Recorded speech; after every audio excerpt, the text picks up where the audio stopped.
بسم آب وولد ومنفس قدوس أحدو أملاك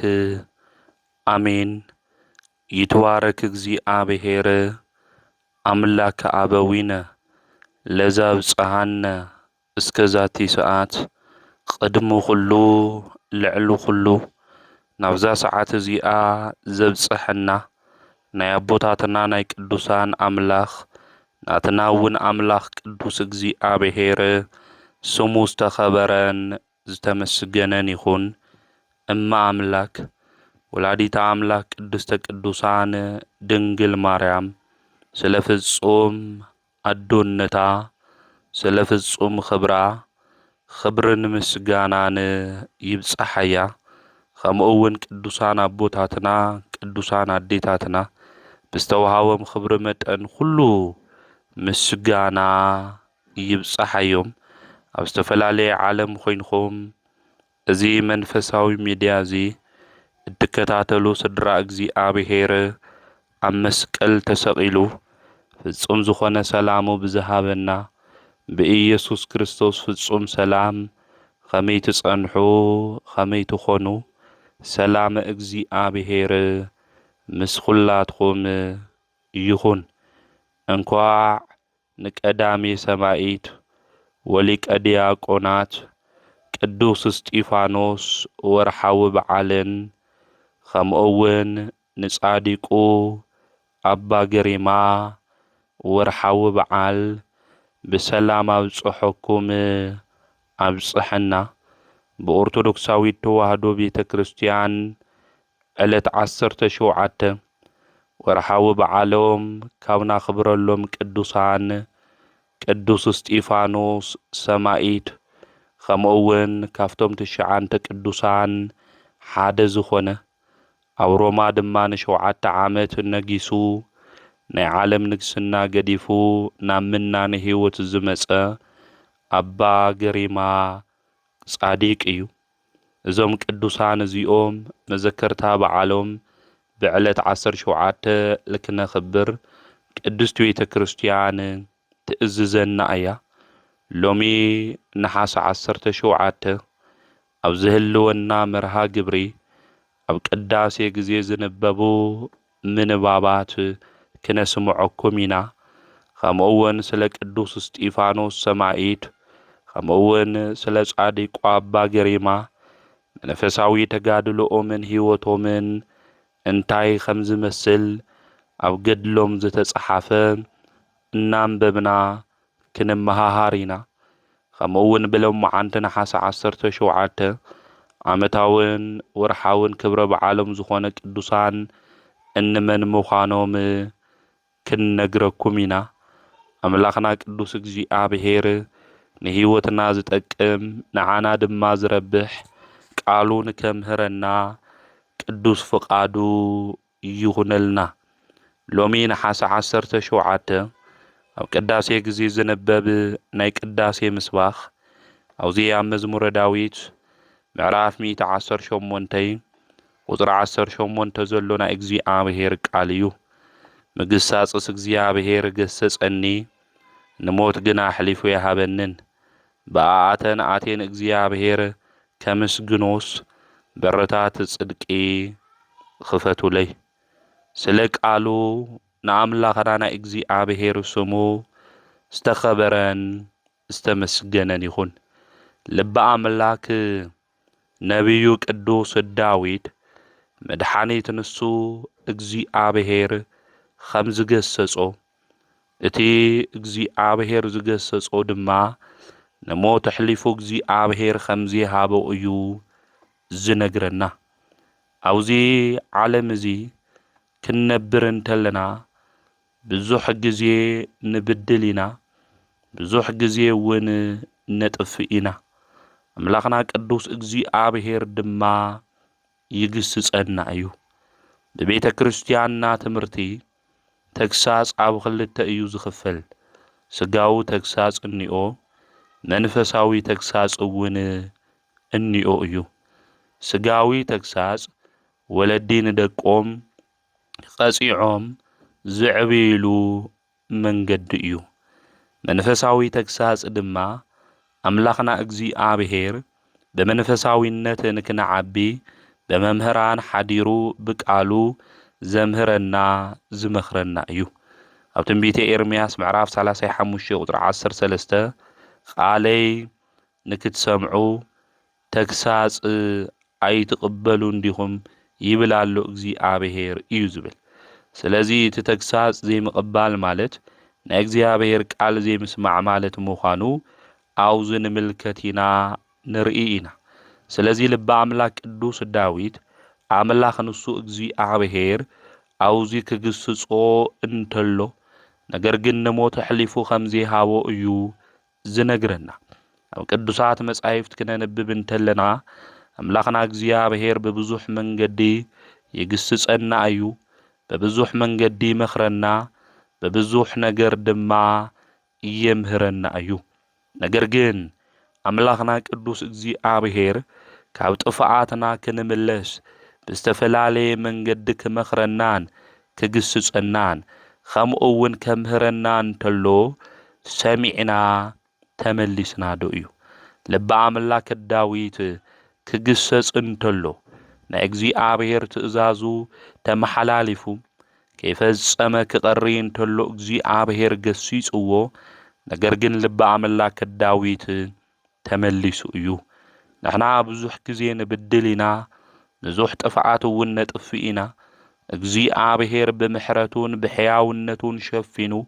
ክግስጸናን ከምህረናን እንተሎ ግን ልብና ይምለስሎ ዶ? ኦ ኣምላኸይ በዲለ እየ ብሓቂ ይቅር በለኒ ኢልና ምሕረት ንክገብረልና ናብ ኣምላኽና ናብ እግዚአብሔር ንምለስ ዶለና? በቲ ዘጥፍኣናዮ ጥፍኣት በቲ ዝበደልናዮ በደል ኣሚንናን ተጸጺትናን ናብ ንስሓ መንገዲ ንመጽእ ደሉና? ወይስ ጥፍኣትናን ሓጢኣትናን እቲ ዝገበርናዮ በደል በብዕለቲና ርኹሰትን ናይ ጥፍኣት ነገርን ንውስኸሉ ዘለና? ስለዚ ልበ ኣምላኽ ዳዊት ምግሳጽስ እግዚአብሔር ገሰጸኒ እዩ ዝብል። ኣምላኽና ቅዱስ እግዚአብሔር ንኹልና የገስጸና። ተግሳጽ ማለት ትምህርቲ እዩ። ተግሳጽ ማለት ብርቱዕ ምኽሪ እዩ። ተግሳጽ ማለት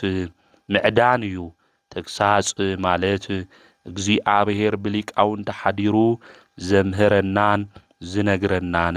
ቃሉ እዩ። ስለዚ ልበ ኣምላክ ዳዊት ገሲጽኒ ኣምሂሩኒ እዩ እግዚአብሔር ካብ መንገዲ ጥፍኣት ምእንቲ ክምለስ እዩ ዝብል። ኣምላኽና ቅዱስ እግዚአብሔር በቲ ዘለናዮ ንሓጢኣት መንገዲ ምእንቲ ከይንቕጽል ሊቃውንቲ መምህራን ልኢኹ፣ መምህራን ቤተ ክርስቲያን ልኢኹ የምህረናን ይግስጸናን እዩ። ናነነዌ ሰባት ክጠፍኡ እንተለዉ ብጽጋቦም ካብ እግዚአብሔር ርሒቖም ክፍኣቶም ኣብ ቅድሚ እግዚአብሔር ክበጽሕ እንተሎ እግዚአብሔር ከየምህረ ኣይቐጽዖሚ። መምህር ዝኾኖም ዮናስ እዩ ልኢኹሎም። ነቢዩ ዮናስ ድማ ኸይዱ ነነዌ ብ3 መዓልቲ ክትግልበጥ እያ ኢሉ ተናጊርዎም። ሰላምታ ዘይብሉ፣ መእተዊ ትምህርቲ ዘይብሉ፣ ነገር ግን ነነዌ ብ3 መዓልቲ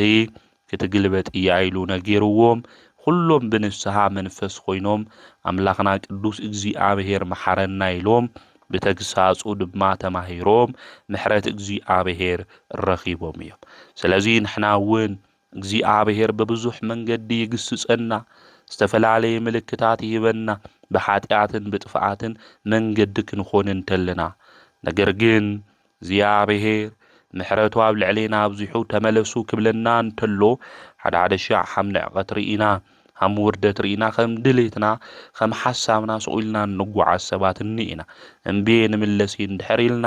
ብሓቂ ዝፈርድ ኣምላኽ እዩ እግዚአብሔር። መቕጻዕቱ ዘምጽእ መዓቱ ዘምጽእ እዩ እግዚአብሔር። ኣብ ቅዱስ መጽሓፍ ክናነብብ እንተለና ተመለሱ ተባሂሎም እግዚአብሔር ክግስጾም እንተሎ ኣይንምለስን ኢሎም ልቦም ዘዕበዩ ሰባት እግዚአብሔር ብሓዊ ቃጺልዎም ብማይ እውን ጸራሪጉ ወሲድዎም እዩ። ስለዚ ብኖህ ዘመን ዝኾነ ንፈልጥ ኢና፣ ብሎጥ ዘመን ዝኾነ መጽሓፍ ቅዱስ ክነግረና እንተሎ ሰሚዕናን ተመልኪትናን ኢና። ስለዚህ ልቦናና ካብ ትዕቢት መንገዲ አውፂና እግዚአብሔር ክግስጸና እንተሎ እዚ ናይ ጥፍዓት መንገዲ ግደፍዎ ብህይወት መንገዲ ተመለሱ ኢሉ መምህራኑ ልኢኹ ከምህረና እንተሎ እሺ ኢልና ክንምለስ ይግባእ እምበር እግዚአብሔር መሓሪ እዩ እናበልና ኣብ ልዕሊ ኃጢአት ኣብ ልዕሊ በደል ክንፍጽም ከም ዘይግብአና ምፍላጥን ምርዳእ የድሊ ስለዚ ምግሳጽስ እግዚአብሔር ገሰጸን ንሞት ግን ሕሊፉ አይሃበንን እዩ ስለዚ ንልበ አምላክ ቅዱስ ዳዊት እግዚአብሔር ክግስጾ እንተሎ ንጥፍዓት ሕሊፉ ከምዚ ይሃቦ እግዚአብሔር ንሞት ሕሊፉ ከምዚ ይሃቦ ስለዚ አምላኽና ቅዱስ እግዚአብሔር ሩህሩህ አምላኽ ክንብድል እንተለና ኃጢአት ክንገብር ብዝበደልና ኃጢአት ብዝገበርና እግዚአብሔር ተልኩንነና ነይሩ መዓቱ ኣብ ልዕሊና ተለፍስስ ነይሩ መን ጠጠው ክብል ነይሩ ወገና መንስ በህይወት ክልው ነይሩ ሎሚ ዘለና ኮና እግዚአብሔር ምሕረት ስለዝበዝሕልና ስለዚ ዝምሕረቱ ዘብዝሕልና እግዚአብሔር ድማ ካፍቲ ጠጠው ኢልናዩ ዘለና ናይ ኃጢአት መንገድታት ናይ ክፍአት ጎዳናታት ሁሉ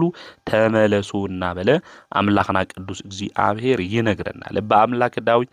በአአተን አቴን እግዚአብሔር ከምስግኖስ በርታት ጽድቂ እንታይ ግበሩለይ ክፈቱለይ ይዝብ ናይ ጽድቅ በርን ክፍፈተሉውን ከምሕፀን እንተሎ አውዚ ንምልከት ኢና ስለዚ በኃጢአት በበደል ብርክሰት ዘለና እቲ ናይ ጽድቅ መንገዲ እግዚአብሔር ምእንቲ ክኸፍተልና በቲ ናይ ጽድቅ መንገዲ ምእንቲ ክንኸድ እንመሃሮ ትምህርቱ ሁሉ ኣብ ተግባር ምእንቲ ክንፍጽም አምላኽና ቅዱስ እግዚአብሔር ክንምሕፀኖ እዩ ዝግብአና ስለዚ ተግሳጽ ካብ ጥፍዓት ከም ዘድሕን ምፍላጥና ምርዳእ የድሊ እዩ ማለት ኣብ ትንቢተ ኤርምያስ ምዕራፍ 6 ቁጽሪ 8 ከነንብብ እንተለና እውን እቶም ተግሳጽ ዝቕበሉ እግዚአብሔር ምሕረት ከም ዝህቦም ነብዩ ኤርምያስ ይነግረና የረድእና እዩ ማለት ስለዚ ሰባት ክግስጹና እንተሉ ዝኾነ ነገር ክነጥፍእ እንተለናኮ ሰባት ይመኽሩና ሰባት ይምዕዱና እዚ ልክዕ ይኾንካይ እዚ ትገብሮ ለለኻ እዚ ትሰርሕዮ ለለኽ ልክዕ ይኾን ኢሎም ሰባት ክመኽሩና እንተለው መምህራን ክነግሩና እንተለው ኣነ ከም ድሌት እየ ዝኸድ ማንም የሰምዒልና እንኸዶ ህይወት ክልወና ኣይግባይ ምክንያቱ ሰባት ክግስጹና እንተለው ኣባና ዝረኣይዎ ጥፍዓት ስለዘሎይ ስለዚ እግዚአብሔር እውን ኣብ ሰባት ሓዲሩ ይግስጸና የምህረና እዩ ስለዚ እግዚአብሔር ላባይ ዝለኣኾ መልእኽቲ እዩ ኢልና ካፍቲ ናይ ጥፍዓት መንገዲ ልክንወፅእ ሰባት ክግስጹና እንተለው እሺ ኢልና ክንቅበል ይግባእ ሎሚ ሰባት ከመጉሱና እንተለው ልዕል ከብሉና እንተለው ኢና እንደሊ እምበይ ክመኽሩና እንተለው ደስ ይብለና ክንጠፍእ ዝደሉና ሰባት ክንጠፍእ እንተለና ኃጢአት ክንሰርሕ እንተለና ልክዕኒ ኢኻ እዮም ዝብሉና ፈተውትና ግን ክነጥፍእ እንተለና ልክዓው ዝኾነ ቦታታት ጠጠው ክንብል እንተለና ዝልኣኸ ይምጥኒ ዝልኣኸ ይምጥኒ ልክዕ ይኾነ ኢሎም ይግስጹና እዮም ይመኽሩና እዮም ስለዚ ዝግስጹና ዝመኽሩና ኣሕዋትና ኣሓትና ታይ ክንገብሩ ክንፈትዎም ይግብአና ናይና ውድቀት ዘይደልዩ ሰባት ስለዝኾኑ ስለዚ ተግሳጽ ንቕበል እንድሕር ኮይና ካብ ጥፍዓት ንድሕን ኢና ተግሳጽ ሰባት ክግስጹና እንተለው ክንሰምዕ እንተለና ክንቅበል እንተለና ጠቢባንን ፈላጣትን ድማ ንኾኒና ማለት እዩ አውዚ ኣብ መጽሐፈ ምሳሌ ምዕራፍ 12 ቁጽሪ 1 ተግሳጽ ዝፈቱ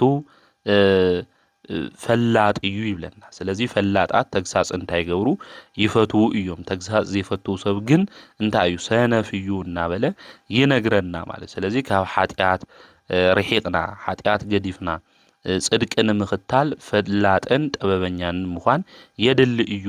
ማለት እዩ ስለዚ ካብ ጥፍዓት መንገዲ ንምውፃእ መንፈሳዊ ፍልጠት የድልየና እዩ ስለዚ መንፈሳዊ ፍልጠት እዚ ንክወሃበና ተግሳጽ እንሰምዕን እንቅበልን ክንኾን ይግብአና ኣብዚ ምድሪ እዚ ጥበበኛ ተባሂሉ ዝተጸውዐ ንጉስ ሰሎሞን ኣብ መጽሐፈ ምሳሌ ምዕራፍ 19 ቁጽሪ 20 ምኽሪ ስማዕ ተግሳጽ እውን ተቀበል ኣብ መወዳእታኻ ከዓ ጥበበኛ ትኸውን ኢኻ ይብለና ስለዚ ምኽረ ንሰምዕ እንድሕር ኮይና ተግሳጽ እውን ንቀበል እንድሕር ኮይና ኣብ መወዳእታታ ይንኾን ጥበበኛታት እንኾን ማለት እዩ ስለዚ ሎሚ ጥበብን ምስተውዓልን እምቢልና እዩ ጠፊኢና ናብ ንኾዶ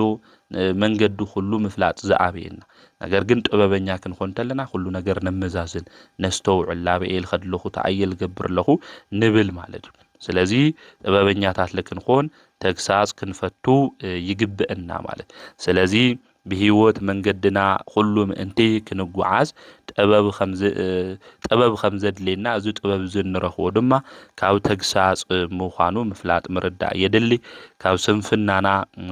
ብምንቃሕ ሕጉ ካብ ምምሕልላፍ ክምልሰና ዝኽእል ናይ ተግሳጽ ቃላት በአኮቴት ወይ ከዓ ሺልና ተቀቢልና ተማሂርና ተመኺርና ነቅሒና ካብ ጥፍዓት ክንድሕን ከም ዝግብአና እዚ መልእኽቱ እዚ ቅዱስ ዳዊት ንጉስ ዳዊት ነብዩ ዳዊት ይነግረና እዩ ይረድአና እዩ። ስለዚ ብህይወት ዘመንና እግዚአብሔር ብዝተፈላለየ መንገዲ ከምዚ መኽረና ከምዚ ግስጸና ፈሊጥና ሎሙ እንመሃሮ ለለና ትምህርቲ አምላኽና ቅዱስ እግዚአብሔር ብህይወት ምእንቲ ክንነብር እዩ። ስለዚ ተግሳጽ ማለት ምኽሪ ትምህርቲ ምዃኑ ፈሊጥና ተረዲና እቲ ምኽሪ እሱ ሰሚዕና ብህይወት መንገዲ ልክንጓዓዝ አምላከ ቅዱሳን እግዚአብሔር ንኹልና ይሓግዘና። ከምኡ እውን ብሎማዓንቲ ነሓሰ 17 ኣብ ቅዳሴ ግዜ ዝንበብ መልእኽቲ ጳውሎስ ናብ ሰብ ፊልጵስዩስ ምዕራፍ 3 ቁጽሪ 1-6 ዘሎ ናይ እግዚአብሔር ቃል እዩ። ከምዚ ድማ ይብል ብዝተረፈ ኣሕዋተይ ብጎይታ ተሓጐሱ። ብዛዕባ እዚ ነገር እዚ ደጊመ ክጽሕፈልኩም ኣይስልክየንን እዩ። ንዓኻትኩም ንጥቕምኩም እዩ እሞ ካብ ኣኻልባት ተጠንቀቁ፣ ካብ ገበርቲ ክፉእ ተጠንቀቁ፣ ግሩዛት ኢና ካብ ዝብሉ ተጠንቀቁ። ንሕና ብመንፈስ ንእግዚአብሔር እናምልኽ ብኢየሱስ ክርስቶስ እንምካሕ ብስጋ እውን ዘይነኣምን ንሕና ኢና ብሓቂ ግሩዛት። ትምክሕቲ ዘድሊ እንተኾይኑስ ኣነ እውን ብዙሕ ኣለኒ። ሓደ ብቲ ኣብ ሰውነት ዝግበር ኣፍኣዊ ስርዓት ዘምክሕ ዘለዎ እንተመሰሎም እውን ኣነ ካብቲ ናቱ ዝበልጽ ኣለኒ። ኣነ ኣብ ሻምናይ መዓልቲ ዝተገረዝኹ ካብ ዓሌት እስራኤል ካብ ነገደ ቢንያም ዝተወለድኹ ካብ ዕብራውያን ዕብራዊ እየ። ሕጊ ብምፍጻም እውን ፈሪሳዊ እየ። ስለ ቃሉ ንኣምላኽና ናይ እግዚአብሔር ስሙ ዝተኸበረን ዝተመስገነን ይኹን። ቅዱስ ጳውሎስ እዛ ናይ ፊልጵስዩስ መልእኽቲ እዚኣ ኣብ ቤተ ማእሰርቲ ኮይኑ ዝጸሓፋ ናይ ሓጎስ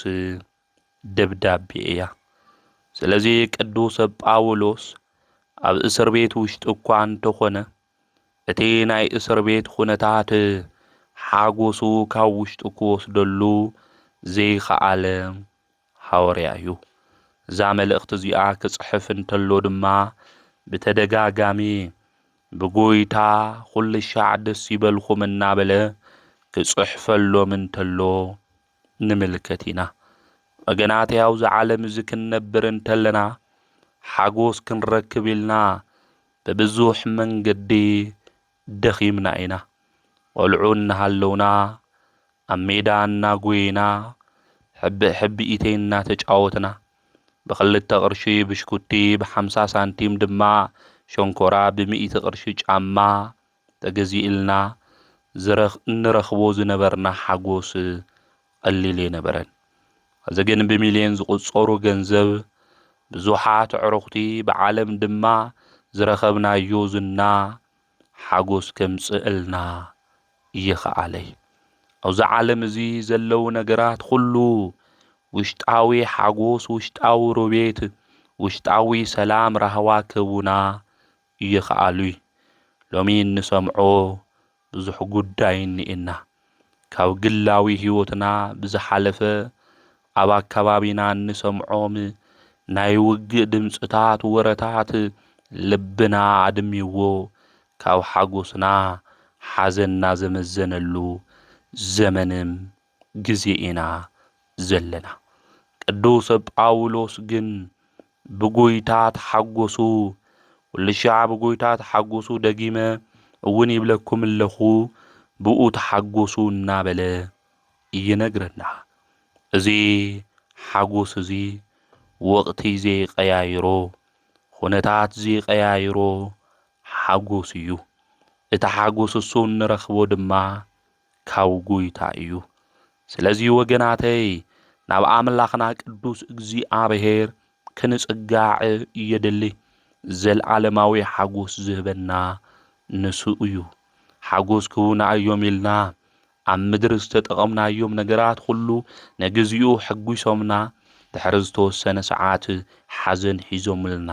ዝመፁ እዮም። ካብ ጎይታ መድሓኒት ንሱ ኢየሱስ ክርስቶስ እንረኽቦ ሓጎስ ግን ዘለዓለማዊ ሓጎስ እዩ። ዘለዓለማዊ ሰላም ኢና ካብ እግዚኣብሔር እንረክብ። ስለዚ እዚ ሓጎስ እዚ ኣምላኽና ቅዱስ እግዚኣብሔር ንክህበና ክንጽሊ እዩ ዝግብአና። ወገዳትና ብዙሓት ሰባት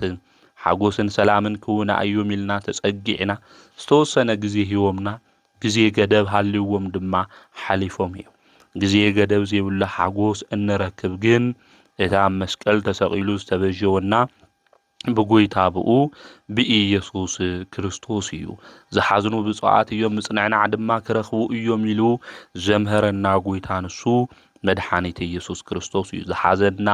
ልብና ዝተሰበረ ሁሉ ናይ ምሕጓስ መንፈስ ናይ ሓጎስ ዘይቲ ድማ ኣብ ልብና ዘፍስሰልና ቅዱስ ኣምላኽ ንሱ እግዚኣብሔር እዩ። ስለዚ እዝና ሓጎስ ዘይታ ኣብ ልብና ምእንቲ ከፍስሰልና ዝሓዘና ሁሉ ድማ ምእንቲ ክንጽናዕና ናብ ጎይታና መድኃኒትና ኢየሱስ ክርስቶስ ተጸጊዕና ብኡ ድማ ክንሕጎስ እዩ ዝግብአና። ስለዚ ብዝተረፈ ሕዋተይ ብጎይታ እንታይ ኾኑ ተሓጎሱ እናበለ እዩ ዝነግረና። ስለዚ ነገራትና ሁሉ ከስተኻኽል ዝኽእል ነገራትና ድማ አስተኻኺሉ በፍጹም ሓጎስን ሰላምን በፍጹም ሮዌት መንገዲ ክንጓዓዝ ዝገብር መድኃኒት ንሱ ኢየሱስ ክርስቶስ እዩ። ናብ ጎይታና መድኃኒትና ኢየሱስ ክርስቶስ ዝተጸጉዑ ሰባት ፍጹም ዝኾነ ሰላም አግኝዮም እዮም። ሎሚ ብኃጢአት ምኽንያት እንጭነቕ እንህወኽ ብዙሓት ሰባት እኒኤና ኢና። ኃጢአትና እናሃወኸና ኃጢአትና ፍርሓትን ጭንቀትን ኣብ ልዕሌና ኣምፂኡ ሓጎስና ካባና ክውሰድ ይገብር እዩ። ስለዚ ሓጎስና ፍጹምን ሙሉእን ንክኾን ካብ ኃጢአት መንገዲ ወፂና ካብ ኃጢአትና ድማ ክንጽህና ናብ ጎይታናን መድኃኒትና ንሱ ኢየሱስ ክርስቶስ ክንጽጋዕ ይግባእ። ስለዚ ኣምላኽና ቅዱስ እግዚኣብሔር ፍጹም ሓጎስን ሰላምን ዝህብ ናይ ሰላም ኣቦ ስለ ዝኾነ ናይ ፍቕሪ ኣቦ ናይ ሓጎስ ኣቦ ስለ ዝኾነ ናብ ኣምላኽና ቅዱስ እግዚኣብሔር ክንጽጋዕ ይግብአና። ኩሉ ሻዕ እውን ብመን ክንሕጎስ ይግብአና? ብጎይታና ብመድኃኒትና ብኢየሱስ ክርስቶስ። ቅዱሳን ሰማዕታት ቅዱሳን ጻድቃን ክንሪኦም እንተለና እኮ ብስጋዊ ዓይኒ ክንሪኦ እንተለና ብዙሕ መከራ እዩ ዝበጽሖም። ነገር ግን ኣብ ቤት ማእሰርቲ ኮይኖም ይዝምሩ ነይሮም። ለቅዱስ ጳውሎስ ለቅዱስ ሲላስ ኣብ እስር ቤት ኮይኖም ብሰንሰለት ተኣሲሮም ለቅዱስ ጴጥሮስ ነጋ ክትሞቱ ኢኹም ተዋሂሎም ኣብ ቤት ማእሰርቲ ብመዋቕሕ ተኣሲሮም ደስ ኢልዎም ግን ይድቅሱ ነይሮም። ኣምላኾም ቅዱስ እግዚኣብሔር የምስግኑ። እዚ ናይ ሓጎስ ምንጭ ካብ ምንታይ እዩ ፈልፊሉ ኣብ ልቦም ክንብል እንተለና ሓጎስን ሰላምን ዝህብ መድኃኒት ንሱ ኢየሱስ ክርስቶስ ስለ ዝሓዙ እዩ። ስለዚ ብህይወት ዘመንና ሁሉ ፍጹም ሓጎስ ክንረክብ እንድሕር ኮይንና ኣምላኽና ንሱ ቅዱስ እግዚኣብሔር ክንሕዙ ዝግበአና። ብገንዘብ ሓጎስ ክግዛእ ይኽእል። ናብ መንፈስ ፍረ ተባሂሎም ኣብ ቅዱስ መጽሓፍ እውን ዝተጻሓፈ ኣብ ገላትያን መልእኽቱ ቅዱስ ጳውሎስ እውን ዝነገረና ሓደ እንታይ እዩ ሓጎስ እዩ። እዚ ሓጎስ እዚ ዝርከብ ካብ መንፈስ ቅዱስ እዩ። ስለዚ ካብ መንፈስ ቅዱስ እዚ ሓጎስ እዚ ምእንቲ ክንረክብ ብህይወት ዘመንና ሁሉ እዚ ሓጎስ እዚ ናብ ዝህብ ኣምላኽ ቅዱስ እግዚኣብሔር ክንጽጋዕ ይግብአና። ከሕጎስ እስኪ ካብ ጭንቀተይ ክወፅእ ኢልና እኮ ናብ ዝተፈላለየ ባራት እኮ ንኸድ እኮ ኢና። ናብ ዳመስተ እኮ ንኸድ ኢና። ዝተወሰነ መስተ ሰቲና ጭንቀትና ካባና ዝተወገደ ይመስለና። ዲፕሬሽን ካባና ዘየለ አንዛይቲ ካባና ዘየለ ይመስለና። ካብ ጭንቀተይ ወፅእ ካብ ሽግሪ ካብ ምድባር ወፅእ ኢልና ንሓስብ ኢና። ተመሊሱ ግን ብኢሱ ቀውሱ ኮይኑ ናይ ህይወትና ጠንቂ ኮይኑ ግን ማዕቢሉ ጉልበት ድማ ሃልይዎ ላማና ይመፁ እዮም። እዞም ናይ ጭንቀት ነገራት እዮም። ናብ ጎይታና መድኃኒትና ኢየሱስ ክርስቶስ ናብ ገዝኡ ክንኸድ እንተለና ናብ ቅዱስ ቤተ ክርስቲያን ቃሉ ድማ ክንሰምዕ እንተለና ፍጹም ሓጎስ እዩ ዝስምዐና። ስለዚ ካብ ጭንቀትና ካብ ሕማምና ካብ ሁሉ ነገርና ክፍውሰና ዝኽእል ነገራትና ሁሉ ከስተኻኽል ብሓጎስ መንገዲ ክንመላለስ ዝገብረና ንሱ ምዃኑ ክንፈልጥ ይግብአና። ብጎይታና ብኣምላኽና ብኡ ክንሕጎስ እዩ ዝግብአና። ስለዚ ቅዱሳን ሰማዕታት ጻድቃን ክትሞቱ ኢኹም እናተባሃሉ ዝሕጎሱ ዝነበሩ ምስኦም መን ስለ ዝነበረ እግዚኣብሔር ስለ ዝነበረ ብጎይታ ተሓጎሱ ኢሉ ኣብ ቤት ማእሰርቲ እዩ ዘሎ ቅዱስ ጳውሎስ። እዛ መልእኽቲ እዚኣ እዛ ደብዳቤ እዚኣ ዝጸሓፋ ኣብ ቤት ማእሰርቲ ኮይኑ እዩ። ስለዚህ ኣብ ቤት ማእሰርቲ ኮይኑ ግን ተሓጉሱ እናበለ ምክንያቱ ብምእሳሩ ኣብቲ ቤት ማእሰርቲ ዝበፅሖ ነገራት ሁሉ ከጭንቁ ይኻለ ምስኡ መን ስለ ዘሎ ጎይታ ንሱ መድሓኒት ኢየሱስ ክርስቶስ ስለ ዘሎ ስለዚ ኣምላኽና ንሱ እግዚአብሔር ምሳና ክህልው እንተሎ ዘጭንቀና ዝህውኸና ነገር የለይ ባባይ እመኑ ባቦይ እመኑ ኣይትተሃወኹ ኣይትጨነቁ ኢሉ ጎይታ ንሱ መድሓኒት ኢየሱስ ክርስቶስ ኣብ ዮሐንስ ወንጌል ምዕራፍ 14 ነጊርና እዩ እሞ ኩሉ ሻዕብ ጎይታና በኣምላኽና ንሱ በኢየሱስ ክርስቶስ ንክንሕጎስ ገዛና እውን ብሓጎስ ንክምላ ናቱ ቅዱስ ፍቃድ ይኹነልና ከምኡ እውን ካብ ሓሰውቲ መምህራን ክጥንቀቁ ከም ዝግባእ ካብ ኣኽልብቲ ተጠንቀቁ እዩ ዝብል ካብ ገበርቲ ክፉእ እውን ተጠንቀቁ ግሩዛት ኢና ካብ ዝብሉ እውን ተጠንቀቁ እዩ ዝብል ኣብዚ ምዕራፍ 3 ዝክነንብብ እንተለና ብፍላይ ኣይሁዳውያን ነቶም ኣሂዛብ ነይሮም ናብ ክርስትና ዝመጽኡ ከይተገረዝኩም ንስኹም የድሓንኹም ብጎይታ በኢየሱስ ክርስቶስ እኳ ተኣመንኩም ክትግረዙ እውን ይግበአኩም እናበሉ የምህርዎም ነይሮም ቅዱስ ጳውሎስ ድማ ምግራዝ ኮነ ለይምግራዝ ኣይጠቕመናን እናበለ ከምህር እንተሎ ኣብ መልእኽታቱ ንምልከት ኢና ኣብዛው ግብረ ሐዋርያት ምዕራፍ 15 እውን ክናነብብ እንተለና ጉባኤ ኢየሩሳሌም ኢልና እንጽውዖ ኣቦታትና ሐዋርያት እውን እዚ ውሳኔ ሂቦ ምግራዝ ይኹን ለይምግራዝ ሊኾነስ ካብ ኣሂዛብ ዝመጹ ካብ ኃጢአት ካብ በደል ከምኡ እውን ንጣዖታት ካውል ተሰውኡ ምግቢ ክኽልኸሉ ከም ዝግብኦም ትእዛዝ እውን ኣመሓላሊፎም እዮም ስለዚ ኣብቲ ግዜ እሱ ነቶም ኣሂዛብ የጭንቅዎም ስለ ዝነበሩ ናይና ክንምክሐሉ ዝግብአና ምግራዝ ወይ ከዓ ዘይምግራዝ ይኾነይ ስለዚ ካብዞም ግሩዛቲና ካብ ዝብሉ ሰባት ተጠንቀቁ ጋብ ገበርቲ ክፉእ እውን ተጠንቀቁ ምስ በለ ንሕና ብመንፈስ ንእግዚአብሔር እናምልኽ እዩ ብመንፈስ ንመናምልኽ ንእግዚአብሔር በኢየሱስ ክርስቶስ እንምካሕ እዩ ስለዚ ንእግዚአብሔር ዘምልኽ ሰብ ክምካሕ ዝግብኦ ብመን በኢየሱስ ክርስቶስ እዩ ነዚ እዩ ቅዱስ ጳውሎስ እውን ክናገር እንተሎ ዓለም ንኣይ ዝሰቐለትሉ ኣነ ድማ ንዓለም ዝተሰቐልኩሉ ብጎይታይ ብመድሓኒት በኢየሱስ ክርስቶስ መስቀል ወጻኢ ካሊእ ትምክሕቲ ካባይ ይርሓቅ እናበለ እዩ ዝናገር ስለዚ ትምክሕቱ እግዚአብሔር ክገብር እንተሎ ትምክሕቱ ጎይታ መድሓኒት ኢየሱስ ክርስቶስ መንበር ገይሩ ዝተሰቐለሉ መስቀል ክገብር እንተሎ ቅዱስ ጳውሎስ ንምልከት ኢና ማለት ስለዚ ብስጋ ዘይነኣምን ንሕና ኢና ብሓቂ ግሩዛት ይሉ ስለዚ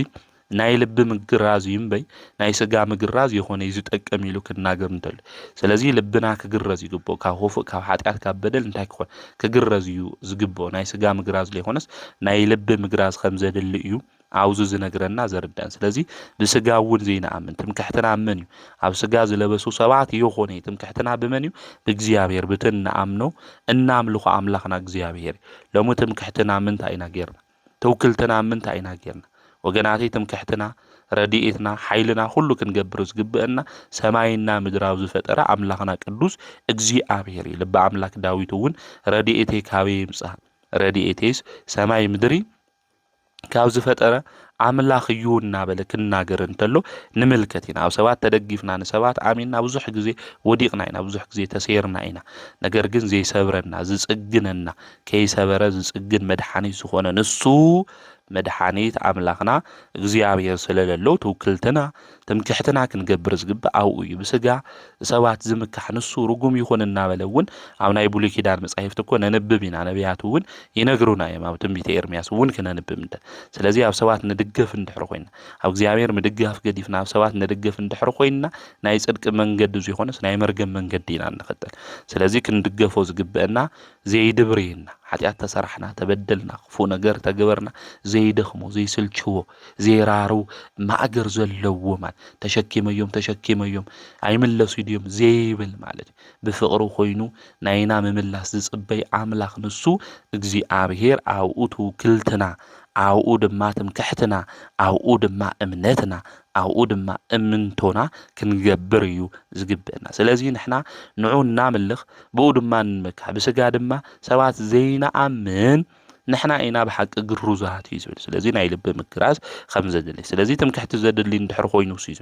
ኣነ ብዙሕ ዘምክሕ ነገር እኒአኒ እዩ ዝብል ቅዱስ ጳውሎስ ንሳቶም ብዛዕባ ምግራዝ እንድሕር ዘይተገረዝኩም የድሓንኹም ዝብሉ እንድሕር ኮይኖም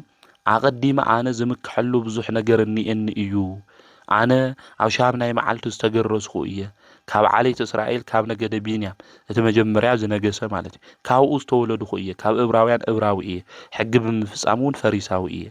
ብቕንዓ ሃይማኖት ብዝምልከት እዩ ዝብል ኣሳጓጉ ቤተ ክርስቲያን እየ ነይረ ስለዚ ኣነ ዝኩሉ ነገር ኣይጠቐመኒ ንረብሓ እውን ይኾነኒ ምእንቲ ክርስቶስ ኢለ ዋጋ ከም ዘይብሉ ቆጸርኹዎ እዩ ዝብል ማለት ስለዚ እዚ ዘምካሕ ነገር ይኾነ እዩ ንሕና እኮ ብዙሕ ግዜ እኮ ንምካሕ ኮይና ኣነ እኮ ወዲ እከለ ቀሊል ሰብ ዲሙስ ኢልካ ወዲ ባራምባራስ ኮይ ወዲ ግራዝማች ኮይ ወዲ ቀኛዝማች ኮይ ኢልና ንምካሕ ኢና ካብኦም ብምውላድና ንሳቶም ወሊዶም ስለለዕወይና ክነምስግኖም ይግብእና ማለት እዩ ነገር ግን ከምዚ ኢልና ክንምካሕ አይግብእና ብሰባት ተደጊፍና ብሰባት ክንምካሕ እንተለና ንእግዚአብሔር እውን ይሕዝኖ እዩ ማለት ክንምክሖ ዝግብእና ኣብ ቀራንዮ ዝተሰቀለ መድሓኒት ዝኾነ ናይ ነገስታት ንጉስ ኢልና እንጽውዖ ኣምላኽና ንሱ ኢየሱስ ክርስቶስ እዩ ማለት ስለዚ ብሰባት ክንድገፍ ብሰባት ክንምካሕ አይግብእና ስለዚ ቅዱስ ጳውሎስ ዘምካሕ ብዙሕ ነገር ነይሩ ግን አይጠቅመኒ እሱ ዘምካሕኒ ነገር ይኾነ እዩ ስለዚ ብሰባት ነተመካሕና ወዲ ከለ hamዚ እየ ነብልና ብወለድና ባቡጎይታናና ባባሐጎና እንምካሕ ነገር ግን ናዮም ተግባሩን እኮ የንፍጽም ይማል እሶም በጽድቅ መንገድ ቤተክርስቲያን ነስርሑ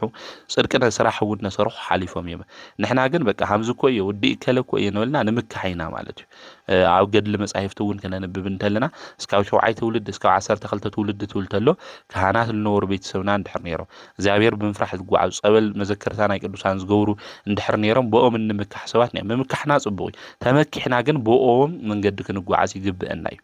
ስለዚ ተተምክሕትሱ ክንመጻደቀሉ ለይኾነስ ክንገብሮ ዝግብአና እሶም ዝገብርዎ ነገር ክንገብር ይዝግባ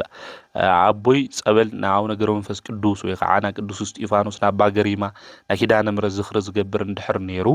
ኣነ ግን በቃ 7 ትውልድ ስለለን 12 ትውልድ ስለለን ናዩ ተግባር ዘይፍጽም እንድሕር ኮይነ ግን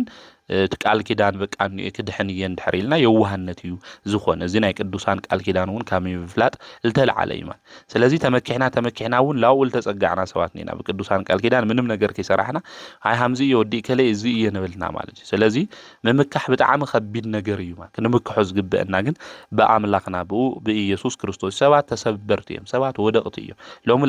ለአመናዮም ነጋንጎ ክክሕዱና ይኽእሉ እዮም ነገር ግን ዘአመናዩ ዘይክሕደና ሁሉ ሻውን ዝድግፈና ናው ጽድቂ መንገዱን ዝመርሐና ካብ ውድቀትናውን ዘድሐነና ንሱ አምላክና ቅዱስ እግዚአብሔር በኡክን ድገፍ ይግበና ስለዚ ቅዱስ ጳውሎስ እዚ ሁሉ ነገር ነይርኒ ዘምክሕተት ትኾን ነገር ግን ኢሉ ምእንተ ክርስቶስ ኢለ ዋጋ ከም ዘይብሉ ቆጸርኹዎ እናበለ ይነግረና እዩ የረደና ስለዚ ስለ እግዚአብሔር ኢልና ኣነኮ ወዲ ከለ ዓሌት ይለ በዓሌታዊ በቀበሌ ዘይተፈላለናሉ ሎሙን ይወድ በብዙሕ ብዘረኝነት መንፈስ እኮ ተኸፋፊልና ኮይና ማለት ስለዚ ስለንምካሕ ኣነኳው እዚ ዓደይ ኣነኳ hamዚ ዝበልኹ የዚ የነብልና ዘርኢ ነቆጸርና እንምካሕኔና ነገር ግን ካብ ዘይጠፍእ ዘርኢ ካብ ክርስቶስ ሁሉና ዝተረኸብና ስለልኾና ብዘርኢ ክንከፋፈል በዓሌት ክንከፋፈል ከም ዘይብልና ደቂ ክርስቶስ ምዃንና እንምካሕሉውን ኣምላኽና ንሱ ኢየሱስ ክርስቶስ ምዃኑ ሁሉና ክንፈልጥ ክንርዳእ እዩ ዝግበአና አውዝ ፊልጵስዩስ መልእክቱን ዝነግረና ንሱ ይብጎይታ ተሐጎሱ በጎይታ ተሐጉስኩም ብናቱ መንገድ ድማ ከተጓዓዙ እንተለኹም ነገር ግን ከምዚ እዩ ነውልኹም ብዘይኾን ትምክሕቲ መንገድ ተጓዓዙና በለ እዩ ቅዱስ ጳውሎስ ንፊልጵስዩስ ሰባት መልእክቱ ሊኢኹ ከመኽሮም እንተሎ ብለምዓንተ ዝተነበበ መልእክት እንምልከት ከምኡውን ሓስ 17 ኣብ ቅዳሴ ግዜ ዝነበብ መልእክቲ ቀዳማይ መልእክቲ ጴጥሮስ ምዕራፍ 4 ቁጥር 12 እስካብ መወዳእታ ዘሎና እግዚአብሔር ቃል እዩ ኣቱም ፍቁራተይ ከም ሓው ዘቃጽል ፈተና ክረኸውኩም እንተሎ ሓድሽ ነገር ከም ዝበጽሐኩም ኮይንኩም ኣይትገረሙ ናይ ክርስቶስ መከራ ክትካፈሉ እንተለኹም ግና ተሐጎሱ እሱ ብግርማ ክግለጽ እንተሎ የመና ክትሐጎሱ ኢኹም ምእንቲ ስመ ክርስቶስ እንተ ተጸረፍኩም እቲ ክቡር መንፈስ እግዚአብሔር ኣባኻትኩም ስለ ዝሓድር ብፁዓን ኢኹም ሓደኳ ካባኻትኩም ቀታሊ ወይ ሰራቂ ወይ ገባረ ኸፉ ወይ አው ነገር ካልኦት ኢዱ ዝእቱ ብምዃኑ መከራ ዝቅበል ኣይሃልኹም ክርስቲያን ብምዃኑ መከራ እንተበጽሖ ግና ስለዚ ስምዚ እግዚአብሔር የመስግን እምበር ኣይሕፈር ግዜ ፍርድ ቀሪዩ እዩ ዝጅምሮ ከዓብቶም ኣብ ቤተ እግዚአብሔር ዘለው እዩ በአና ዝጅምር ካብ ኾነኸ መወዳእታ እቶም ንወንጌል እግዚአብሔር ዝእዘዙ ደኣ እንታይ ክኸውን እዩ እቲ ጻድቅ ብጭንቅ ዝድሕን ካብ ኾነ እቲ ዓማጽ ዓማጽን ሓጥእን ደኣ ከመይ ክኸውን እዩ እምበኣር እቶም ከም ፍቓድ እግዚኣብሔር መከራ ዝቕበሉ ሰናይ እናገበሩ ንነብሶም ነቲ እሙን ፈጣሪ የመሕጽንዎ እዩ ዝብል። ስለዚ ነቲ እሙን ፈጣሪ ዝኾነ ኣምላኽና ቅዱስ እግዚኣብሔር ክናማሕጽኖ ወይ ከዓ ክንልምኖ እዩ ዝግብአና። ብመከራ ውሽጢ ክንሓልፍ እንተለና ድማ ኣምላኽና ቅዱስ እግዚኣብሔር ንዝዓበየ ዓስቢ ዋጋ ምእንቲ ክበና ስለ ዝኾነ ብክርስትናና መከራ ክበጽሐና እንተሎ ንምንታይ እግዚኣብሔር እዚ በጺሕኒ ኢልና ክነማረር ዘይኾናስ ኣምላኽና ቅዱስ እግዚኣብሔር ካብቲ በረከት እሱ ክንሳተፍ ስለ ዝገበረና ዓስቢ ድማ ክንቕበል ስለ ዝገበረና ኣምላኽና ቅዱስ እግዚኣብሔር ብሂወትና ዘመን ኩሉ ከነምስግኖ እዩ ዝግብአና። ብፍላይ ኣብዚ ኣብ ቀዳማይ መልእኽቲ ጴጥሮስ ምዕራፍ 4 ቁጽሪ 12 ናይ ክርስቲያን ገድሊ ሂወቶም እንታይ ከም ዝመስል እዩ ዝነግረና። ከምኡ እውን ብሎማዓንቲ ነሓሰ 17 ኣብ ቅዳሴ ግዜ ዝንበብ ግብረ ሐዋርያት ምዕራፍ 9 ቁጽሪ 1 እስካብ 8 ዘሎ ናይ እግዚኣብሔር ቃል እዩ። ሳኦል ግና ነቶም ደቀ መዛሙርቲ ጎይታ ክቐትሎም እየ ኢሉ እናተሓነየ ናብቲ ሊቀ ካህናት ኸደ። ዝኾነ ይኹን ነቶም መንገዲ ጎይታ ዝስዕቡ ሰብኡትን ኣንስትን እንተረኸበ ድማ እናኣሰረ ናብ ኢየሩሳሌም ከምጽኦም ዘኽእሎ ናብተን ኣብ ደማስቆ ዘለዋ ኣብያተ ጸሎት ኣይሁድ ዘብጽሕ ናይ ፍቓድ መልእኽቲ ካብ ሊቀ ካህናት ለመነ። ክኸይድ እንተሎ ከዓ ናብ ከተማ ደማስቆ ቀረበ። ብድንገት ድማ ካብ ሰማይ ብርሃን ኣውፂኡ አንጸብረቐ፣ ናብ ምድሪ እውን ወደቐ። ሳኦል ሳኦል ስለምንታይ ተሳጉጎኒ ዝብል ድምፂ እውን ሰምዐ። ንሱ ድማ ጎይታይ መን ኢኻ በለው። ጎይታ ከዓ ኣነ እቲ ንስኻ እታሳጉጎኒ ዘለኻ ኢየሱስ እየ። በሊሕ ነገር እንተረገጽካ ንበዓልካ እዩ ዝገደካ በለው። ንሱ ከዓ ፈሪሑ እናተንቀጥቅጠ ጎይታይ እንታይ ክገብር ትደሊ ኣለኻ በለው። ጎይታ ድማ ተስእ እሞ ናብ ከተማ እቶ እንታይ ክትገብር ከም ዝግብአካ እውን ኣብኡ ክነግሩኻ እዮም በለው። እቶም ምስኡ ዝነበሩ ሰባት ድማ ድምፂ እናሰምዑ ሓደ እኳ ብዘይምርኣዮም ገሪምዎም ደው በሉ። ሳኦል ድማ ካብቲ ዝወደቐሉ ምድሪ ተሲኡ ኣዕንቱ ቋሕ ኣበለ፣ እንተኾነ ክርእዮ ኣይከኣልን። ስለዚ ብኢዱ እናመርሑ ናብ ደማስቆ እእተውዎ። ስለ ቃሉ ንኣምላኽና ናይ እግዚኣብሔር ስሙ ዝተኸበረን ዝተመስገነን ይኹን። ኣብዚ መልእኽቲ እዚ ክነነብብ እንተለና ቅዱስ ጳውሎስ ናይ መጀመርያ ሽሙ ሳኦል ተባሂሉ እዩ ዝጽዋዕ። እዚ ሳኦል ዝበሃል ናይ መጀመርያ ሽሙ ማለት እዩ ናይ ቅዱስ ጳውሎስ ብኦሪት ትምህርቲ ዝተምሃረ እዩ። ስለዚ ነታ ቤተ ክርስቲያን ከጥፍእ ገዛ ገዛ እናኸደ ሰብኡትን ኣንእስትን እናጎተተ ናብ ቤት ማእሰርቲ ይእትዎም ነበረ ኢሉ እውን ኣብዚ ግብረ ሐዋርያት ምዕራፍ 8 ቁጽሪ 3 ይነግረና እዩ ማለት። ስለዚ ንኦሪት ሕጊ ትምህርቲ ካብ ገማልያን ኣብቲ ግዜ እሱ ዝነበረ መምህር ምሁር ዝኾነ ናይ ኦሪት ፈላጭ ዝነበረ ካብ ገማልያን እዩ ሳኦል ተማሂሩን። ስለዚ ሳኦል እዚ ትምህርቲ እዚ ተማሂሩ ብጎይታ መድኃኒት ኢየሱስ ክርስቶስ ዝኣምኑ ደቀ መዛሙርቲ ከምኡ እውን ክርስቲያን ዝኾኑ እናጎተተ ናብ ቤት ማእሰርቲ ድማ ይእቱ ነይሩ። ቤተ ክርስቲያን ንምጥፋእ እዩ ማለት። ስለዚ እዚ ተግባር እዚ ይፍጽም ነይሩ ማለት። ነቶም ደቀ መዛሙርቲ ጎይታ ተግኒዎም ክቐትሎም ይሕነ እዩ ነይሩ ማለት። ስለዚ ናብቲ ሊቀ ካህናት ኸይዱ ማለት ፍቓድ ምእንቲ ክረክብ ካብ ኢየሩሳሌም ናብ ምንታይ ክኸድ ማለት ናብ ደማስቆ ድማ ክኸድ ማለት ፍቓድ ምእንቲ ክበሃው ድሕሪዚ ፍቓድ ለሚኑ ተዋሂብዎ ክኸይድ እንተሎ ናብ ከተማ ደማስቆ ክበጽሕ እንተሎ ብድንገት ካብ ሰማይ ብርሃን ኣውፂኡ አንጸባሪቑ ማለት። ስለዚ ናብ ምድሪ ወደቐ። ሳኦል ሳኦል ስለምንታይ ተሳጉጎኒ ንምንታይ ኢኻ ተሳድደኒ ዝብል ድምፂ ሰምዐ ማለት እዩ። መን ኢኻ ክብል እንተሎ ጎይታ ድማ ከም ዝበሎ ኣነ እቲ ንስኻ ተሳጉጎኒ ዘለኻ ኢየሱስ ይብል። ናይ ምእመናን ስደት ናይ ክርስቲያን ስደት ናይ እግዚኣብሔር ናይ ኢየሱስ ክርስቶስ ስደት ምዃኑ ኣብዚ ምፍላጥ ምርዳእ የድሊ። ምክንያቱ ሽሙ ተሸኪሞም ስለ ሽሙ ስለ ዝኣመኑ እዩ እዚ ስደት እዚ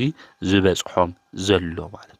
ስለዚ ንምንታይ ኢኻ ተሳድደኒ ኢሉ ተናገሩ። በሊሕ ነገር እንተረገጽካ ንበዓልካ እዩ ዝገደካ ኢሉ እውን መጠንቀቕታ ተናገሩ። ንሱ ፈሪሑ ተንቀጥቂጡ እንታይ ክትገብር ኢኻ ትደሊ በሎ። ናብቲ ከተማ ኸይዱ እንታይ ክገብር ከም ዝግብኦ እውን ነጊርዎ እዩ ማለት። ዓይኑ እውን ምርኣይ ይኽኣለ ብኢዱ እናመርሑ እውን ናብ ደማስቆ እትይዎሞ كيرأي كيبلع كيستيون سلسته معلت جيرو أو دماسكو حدا هانانيا زسمو دك مزمور نيرو إيو نعون قويتا برأي ترأيو إيو مالي دحرزي نجيرو أمهيرو قدوس باولوس ون آمينو إيو مالتي بقويتا بمدحانيت بإيسوس كريستوس نام جمريا ساول زنبرة آمينو شعتيو كاو عنتو دما زنبرة قرفيتون رقيفو إيو تتأميقو مقوون خمز بلعا إيو زنقرنا معرفت الشعاندم كنا نبب انتلنا سلازي ساول بمجمريا كريستيان زسادد إيو نيرو أملاخ نسو እግዚአብሔር محرتو ብዙሕ እዩ ማለት ስለዚ እግዚአብሔርስ ገሲጽን እዩ ኢሉ ልበ አምላክ ዳዊት ተናገሮ ነዚ እዩ ማለት ሳኦል ቤተክርስቲያን እስካብ ትጠፍ ንሰውኡትም ናንእስትም እንታይ ዝገበር ዘሳደድ ዝነበረ እዩ ማለት ይገርፎም ድማ ነይሩ ኃይለኛ ስለዝነበረ ጉልበት ስለዝነበረ እናሳደደ ይገርፎም ነይሩ ናብ ቤት ማእሰርቲ ይእትዎም ነይሩ እታ ቤተክርስቲያን እስካብ ትጠፍ እዩ እዚ ሁሉ መከራ ድማ የብጽሕ ነይሩ ማለት እግዚአብሔር ግን መሐሪ እዩ ማለት بز منجد زي نساول ناو قدسنا منجدي كمصو انتلو نملكته كاو حاتياتنياتات وانا انا نيرئيه زيابير ግን ፈቲዩን እዩ ና ወንጌል መምህር ኮን ድማ ሸይሙን እዩ ይሉ ቅዱስ ጳውሎስ ስለባዕሉ ዝተናገረ ነዚ እዩ ማለት ስለዚህ ዘሳደድ ዝነበርኩ እየ እቶም በክርስቶስ ዘአምኑ ዝነበሩ ዘሳደድ ንቅቆትሎም ድማ ዝሕነይ ዝነበርኩ ሰብየ ኃጢአተኛ ነይረ ግን ክርስቶስ ፈተውኒ خور جيرو دما شومني ناهيزا وانجيل كسبخ دما نايوم ممهر جيرو كريستوس نعاين تا جيرو شيمن ايو يلو قدوس باولوس كناغر انتلو نملكتينا سلاجي قدوس باولوس مجمرة زسادد ينيرو مالتي نتوم كريستيان زساددوم ينيرو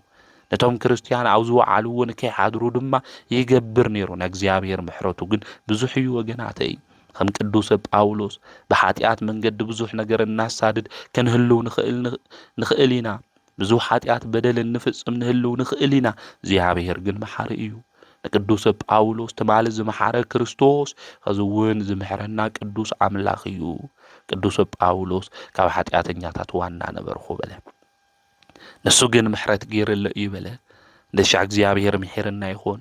ببدلنا بحاتيات كنقوعاز انتلنا بخفعات من قدتات كنخد انتلنا حياونتون محرتون شرنتون نأجزيابير خند الشعب زحلنا يخون وقناتي إذا أملاك زكو إنا نملخو إذا فقر زخون علامو أملاكنا أجزيابير كو إنا نملخو بدلنا حاتيات صريحنا ناوؤو كنملس انتلنا بفقري إدو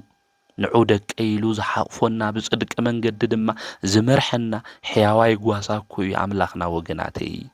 قدوس باولوس زي فقر علامو زخونه أملاخ إيسوس كريستوس تملكيتو محرت سلاز جبرلو كافت طفعات من قدو دما انتاي غير وغسيص او مخيرو دحرز قدوس باولوس عينو مسدحانه تمليسو ناو ايداونت من قد يخون يخيدو كريستيان خوينو ناي حزاب دما وانجيل زسبخ كيرو كريستوس سلاز شمو ببرتو من قد خوينو بمكرا وشت ان حلفه كاو كريستوس فقر زفلينا من يونا بله ناي كريستوس وانجيل زسبخه حوريايو قدوس باولوس نحناس زيابير بزح غزي محرت كيرلنا ايو زيابير بزح غزي غسيصنا ايو زيابير بزح غزي تملسو يلنا ايو سمعنا كن تملسنا نخوندو أملاخي محرت خاص لزبزح خالي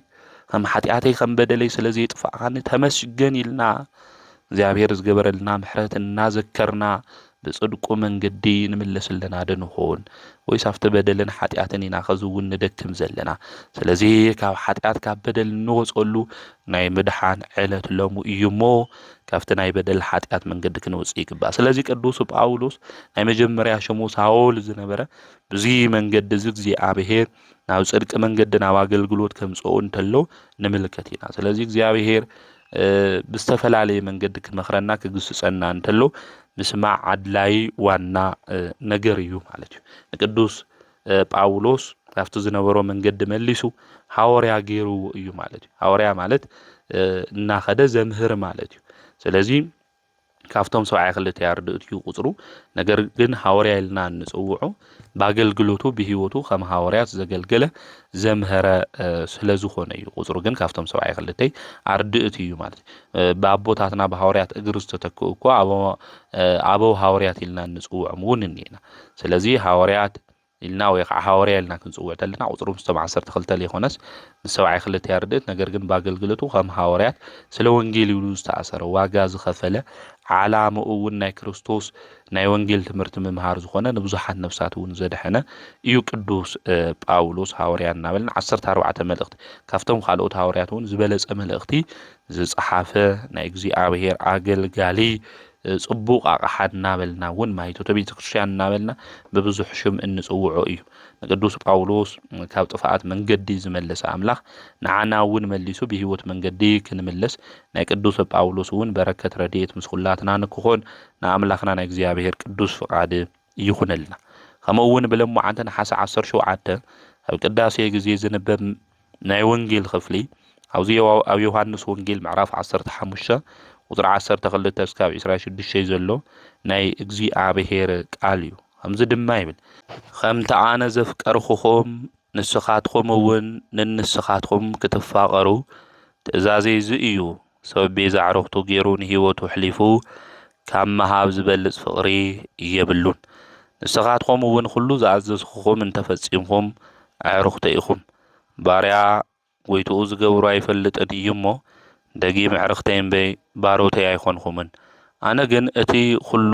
ካብ ኣቦይ ዝሰማዕኹሞ ንዓኻትኩም ስለ ዘፍለጥኹም ኣዕርኽቲ ኢኹም እብለኩም ኣለኹ ኣነ እየ ዝሓረኽኹም እምበር ንስኻትኩም ኣይሓረኽኹምኒ ከይድኹም ፍረ ምእንቲ ክተፍርዩ ፍረኹም ምእንቲ ነባሪ ክኸውን ሸምኹኹም ስለዚ እውን እቲ ኩሉ ንኣብ ብስመይ ዝለመንኹሞ ክበኩም እዩ ንንስኻትኩም ክትፋቀሩ እዚ እዝዘኩም ኣለኹ ዓለም እንተጸልአኩም ኣቀዲሙ ንዓይ ከም ዝጸልአኒ ፍለጡ ንስኻትኩም ካብ ዓለም እንተትኾኑስ ዓለም ናቱ ዝኾነ ይፈቱ እዩ እሞ ምፈትወኩም ነይሩ ኣነ ካብ ዓለም ዝሓረኽኹም እምበር ካብ ዓለም ኣይኮንኹምን ስለዚ ዓለም ይጸልአኩም ኣሎ ኣገልጋሊ ካብ ጎይትኡ ኣይዓቢን እዩ ኢሉ ዝነገረኩም ቃል ዘክሩ ንዓይ እንታሳጉጎምኒ ንዓኻትኩም እውን ካሳጉጉኹም እዮም ቃለይ እንተሓልዮም ቃልኹም እውን ክሕልው እዮም እንተኾነ ነቲ ዝለኣኸኒ ስለ ዘይፈልጥዎ ምእንተ ስመይ እዚ ኩሉ ኣብ ልዕሌኹም ክፍጽሙ እዮም ኣነ መጺአ እንተዘይነግሮምስ ኃጢአተይ ምኾኖምን ነይሩ ሕዚ ግና ንኃጢአቶም ምኽንያት የብሎምን እቲ ንዓይ ዝጸልእ ናቦይ እውን ይጸልእ ኣብ ማእኸሎም ካሊእ ሰብ ዘይገበሮ ግብሪ እንተዘይገብር ነይረ ኃጢአተይ ምኾኖምን ነይሩ ሕዚ ግና ሪኦምስ ንዓይን ናቦይ ጸልኡና እዚ ግና እቲ ኣብ ሕጉም ብዘይ ምኽንያት ጸልኡኒ ዝብል ተጻሒፉ ዘሎ ቃል ምእንቲ ክፍጸም እዩ ዝኾን ስለ ቃሉ ንኣምላኽና ናይ እግዚአብሔር ስሙ ዝተኸበረን ዝተመስገነን ይኹን ኣብዚ ጎይታና መድኃኒትና ኢየሱስ ክርስቶስ ባዕሎም ንባዕሎም ክፋቀሩን ክፋተውን ከም ዝግብኦም ትእዛዙ እውን እዚ ምዃኑ ይነግረና የረድአና እዩ ስለዚ ትእዛዝ ኣምላኽ ብህይወት ዘመንና ኩሉ ምፍጻም ግድእ እዩ እታ ትእዛዝ ድማ በዓልና ብሕውነት ፍቅሪ ክንፋቀር ንንሳትና ክንፋተው እዩ ዝግብአና ሰብ ቤዛ ዕርኽቱ ገይሩ ንህይወቱ ሕሊፉ ካብ መሃብ ዝበልጽ ፍቅሪ የብሉን እዩ ዝብል ስለዚ ጎይታ ንሱ መድኃኒት ኢየሱስ ክርስቶስ ቤዛ ገይሩ ንፈተውቱ ነብሱ ከም ዝህብ ድማ ዝተናገረሉ ዓንቀጽ እዩ ስለዚ ንስኻትኩም ዝብለኩም ኩሉ ዝኣዘዝኹም እንድሕር ፈጺምኩም ኣዕርኽቲ ኢኹም ፈተውቲ ኢኹም ባርያ ጎይትኡ ዝገብሮ ይፈልጥን ንስኻትኩም ግን ኣዕርኽቲ ኢኹም ስለዚ እታ ኣቦይ ዝተናገሮ ዝሰማዕኹሞ ንዓኻትኩም ኣፍሊጠኩም እኒኢኹ ስለዚ ኣዕርኽቲ ኢኹም እምበር ባሮት ይኾንኹም ክብል እንተሎ ጎይታ መድኃኒት ኢየሱስ ክርስቶስ ኣብዚ ንምልከት ኢና ሓደ ዓርክና ፈታዊና እንድሕር ሃልዩ ዘለና ነገር ሁሉ እናማኽሮ ንነግሮ ስለዚ ጎይታ ንሱ መድኃኒት ኢየሱስ ክርስቶስ ሚስጥር ናይ እግዚአብሔር ክፈልጡሉ ዝኽእሉ ጸጋ خمز عدلو ماوزي ينقرنا يردنا ودبرة تاورون قرما ملكوتو تملكيتهم يوم مالت بمساعات غزي እግዚአብሔር ክግለጽ እንተሎ ዝግለጽ አሉ ግርማ መለኮቱ ብርሃነ መለኮቱ እንታይ ምዃኑ በስጋና ሃለው ዞም ደቀ መዛሙርቱ ዚዮም ፈሊጦም ዮም ተረድዮም ስለዚህ ሚስጥረ እግዚአብሔር ሚስጥር ከምኡውን ሚስጥረ መንግስትና እግዚአብሔር እንታይ ምዃኑ ፈሊጦም ተረድዮም ስለዚህ ዕሮክተ ይኹም ፈተውተ ይኹም ባሮቱውን ይኾንኹም ይዝብል ስለዚህ እግዚአብሔር ፈተውቱ ኢና ንሕና በቃሉ አሜንና በህይወት መንገድ ክንጓዓዝ እንተለና ናዩ ፈተውቱ ኢና ማለት ስለዚህ بنزعنت لكن نبر نزع زوجنا إنما سلزي أبارنت من جد بحاتات كن ملالس باريكن هون دما أيجب النايمان سلزي زحروخهم زمرسوخهم أنا إيه سلزي خيدخم فرام أنت كتفري فروخم أنت نوارك خونيز شوم خوخميز سلزي فروم أنت نوارك خون صدقهم أنت نوارك خون شيمكم يأكلوا من تلوعزي نملكتنا أتخلوا نعب سميز لمن همو كوكم يؤيز سلزي بسهم قويت عمد حانيت يسوع كريستوس كن لمن انت لنا خلو نجر زهبنا من زيابير عبيد خلو زهون نسو عملقنا يسوع كريستوس ون يو معلش سلازي زيابير عب كوكم يو كبل انت لو عاوزي نملكتينا مال سلازي بقيت عمد حانيت يسوع كريستوس خلو نجر كن جبر كن سرح خم نخلون عاوزي ينجرنا بعلهم نوعلهم جن تفاقروا يلو دقيمو تأزازيزي أيانا بلا ينقرن عالمون كسألكم سلناتي سللمهركم سلناتي سللتناقركم كسألكم يا قديمو دم عالم نعي سألي إن إيو بزد ما كتكرم أيجبكم كاو عالم تتخونون يركم عالم فتوكم يركا عالم جن يخونكم ينابلا قويت عمد حانيت نسو يسوع كريستوس ينقرم سلازي أو عالم زلو نقرات نحنا بصدق بقدس النبي جفشان كنا قدس تلنا قدام كنا خد نتلنا نسألا غيرنا مسكال غيرنا لا بيتكشان كنا خد نتلنا خم فراز قصرنا سواتو كونيو نساتهم حريف خوينم زتردهم خوينم نحنا خمزي تردنا غيرهم أو عالم زلو سواتو كو زناقرون نيويم هذا حواتنا هلك أدي خك تخون دليخي دياكون دي خك تخون دليخي لهم زناقرون مصحف حزم مسكو صلوت كصليان تلوا زمران تلوا مالتي ነገር ግን ዘመናውነት ወይ ኸዓት ትክክለኛ መንገድ ታዩ ከነብል እንተለና ኣብ ዓለም ውሽጢ ኮይና በጽድቅ መንገድ መጓዓዝ ይምበይ ኣብ ዓለም ኮይና ና ዓለም ስራሕ ነፈጸምና በዓለም ስራሕቲ ሁሉ ባሪያ ኮይና መጓዓዝ ዘመናውነት ወይ ኸዓ ትክክለኛ መንገድ ክኾን ኣይኽእል ስለዚህ ጎይታ መድኃኒት ኢየሱስ ክርስቶስ ዓለም ንዓኹም ዘይፈትወኩም ዝጸልአኩም ዘሎ ስለናተይ ስለትሰውኹ ስለተምህሩ እዩ ከምኡውን ካብ ዓለም ስለለይኾንኩም እዩ ይዝብል ስለዚህ ንሕና ናይ ስላሴ ደቂና ማለት እዩ በ40 መዓልትና በ80 መዓልትና ናይ ስላሴ ደቂ ኮይና ኢና ማለት ውልድነት ስላሴ ረኺብና ስለዚህ ካብ ዓለም ይኹንና ማለት ንሕና ደቂ መንና ደቂ እግዚአብሔር ንዓለም እውን ይኹን እዚ ምዃንና ፈሊጥና ደቂ እግዚአብሔር ክሰርሕዎ ዝግባ ስራሕ እውን ክንሰርሕ እዩ ዝግብአና ከምኡውን ኣገልጋሊ ካብ ጎይትኡ ከዓቢ ከምዚ ይኽእል እውን ጎይታ ንሱ መድኃኒት ኢየሱስ ክርስቶስ ነጊርዎም እዩ ኣረዲእዎም እዩ ስለዚህ ኣነ ናብዚ ዓለም ዝመጽእ ኣምሂሮዮም እየ ነጊሮዮም እየ ኣቐዲመ ብህገ ልቦና ከምኡውን ብህገ ኦሪት ከምኡውን ብህገ ወንጌል ከዝመጽእ ኣነ የምህሮም ኣለኹ ነገር ግን ንሓጢኣቶም እንታይ ይብሎም ምኽንያት የውሎም እዩ ዝብል ስለዚህ ጎይታ መድኃኒት ኢየሱስ ክርስቶስ ናብዚ ዓለም ዝመጽእ ካብ ቅድስተ ቅዱሳን ካብ ድንግል ማርያም ተወሊዱ መጽእ ሕጉ ስርዓቱ እንታይ ምዃኑ ምሂርና ሕገ ወንጌል ድማ ሰሪዕልና እዩ ስለዚህ ምኽንያት የብልና ማለት ለሓጢኣት ኣነ ይፈለጥ ወይ ኣነ ተረዳእኹ ክንብል የንኽእል በሓጢኣት ባርነት ክንኾን እንተለና ኣብዛ ዓለም እዚ ተንበርኪኽና ለኣሰጊድና ንዓለም ክንኾን እንተለና ምኽንያት የብልና እዩ ስለዚህ ጎይታና ንሱ መድኃኒት ኢየሱስ ክርስቶስ ናይ ጽድቅ መንገድ እንታይ ምዃኑ ብቅዱስ ቃሉ ኣምሂርና ሐዋርያት ኣቦታትና እውን እንታይ ምዃኑ ገሲጾምና ብትውፊቱ እውን ናብ ኣቦታትና ኣሕሊፎምና ከዝውን ቤተክርስቲያን ተምህረና ኣላ ስለዚህ ናብዚ ዓለም ዝመጽእ እያነ ምኽንያት ድማ የብሎም ኢና ሓጢኣቶም ካብ ለይመጽእ ነይረ ግን ምኽንያት ነይርዎም ኣይኩነን ነይሮም ነገር ግን ከዚ ኩነን እዮም ባባይ እንታይ ስለዝገበሩ ስለለይ ኣመኑ እቶም አይሁዳውያን ፈሪሳውያን ጸሐፍቲና ምሁራኒና ሕጊ ዝብሉ ዝነበሩ ኣብቲ ግዜ ስውን ንጎይታ መድኃኒት ኢየሱስ ክርስቶስ የተቀበል ንዓይ ዘይተቀበለ ንመን የተቀበለ ናቦ የተቀበለ ምክንያቱ ኣብና ኣነ ሓደ ኢና ኢሉ ጎይታ ንሱ መድኃኒት ኢየሱስ ክርስቶስ ከምህር እንተለውን ኣውዚ ተመልኪትና ኢና ማለት ስለዚህ መጽናዕንዕ ዝኾነ መንፈስ ግን ናዋኹም ክልእኽየ እቲ ሓቂ እንታይ ምዃኑ ድማ ንሱ ብዛዕባ ናተይ እውን ክምስክረለ እዩ ክነግረኩም ንስኻትኩም እውን መሰኻኽር ኢኹም እናበለ ጎይታ ንሱ መድኃኒት ኢየሱስ ክርስቶስ ክናገር እንተሎ ኣውዚ ንምልከት ኢና ብሓቂ መንገዲ ተጓዒዝና ናቱ ምስክር ኮይና ብህይወት ዘመንና ሁሉ ካብ ዓለም ናይ ሓጢኣት መንገደም ሊጥና ብጽድቅ መንገድ ክንመላለስ ንኣምላኽና ናይ እግዚአብሔር ቅዱስ ፍቃድ ይኹነልና ከምኡውን ብለምዓንቲ ዕለት 17 ወርሓዊ በዓሉ እንገብረሉ ቅዱስ እስጢፋኖስ ሰማዕት እዩ እዚ ቅዱስ እስጢፋኖስ ሰማዕት ቀዳሜ ሰማዕት እናበልና ከምኡውን ሊቀ ዲያቆናት እናበልና እንጽውዖ እዩ እዚ ቀዳሜ ሰማዕት እናበልና እንጽውዖ ቅዱስ እስጢፋኖስ እንኡ ሃና ብኡ ድማ ስምዖን እዮም ዝበሃሉ እግዚአብሔር ዝፈርሑ ክርስቲያን እዮም ነይሮም ብእግዚአብሔር ፍቃድ ድማ ክልተ ደቂ ወሊዶም እዮም እቲ ሓደ ቅዱስ እስጢፋኖስ እዩ ዝተወለዶ እውን ጥሪ ሓደ እዩ ቅዱስ እስጢፋኖስ ተወሊዱ እስጢፋኖስ ማለት አክሊል ማለት እዩ ሕጊ እግዚአብሔር እናተማሃረ ንወለዱ ድማ እናተኣዘዘ ብስርዓት ድማ ዓዊ እዩ ማለት እዩ ጎይታ ካብ ዝመረጾም ቅዱሳን ሐዋርያት ኮይኑውን አገልጊሉ እዩ ካፍቶም ዝተመረጹ 7 ዲያቆናት እውን ሓደ እዩ ሊቀ ዲያቆን ኮይኑውን ተመሪጹ እዩ ንህዝቡ ሁሉ ድማ ይመርሕን የምህርን ድማ ነይሩ እዩ ዝተሾመሉ ዕለት ወይ ከዓ ግዜ ድማ ጥቅምቲ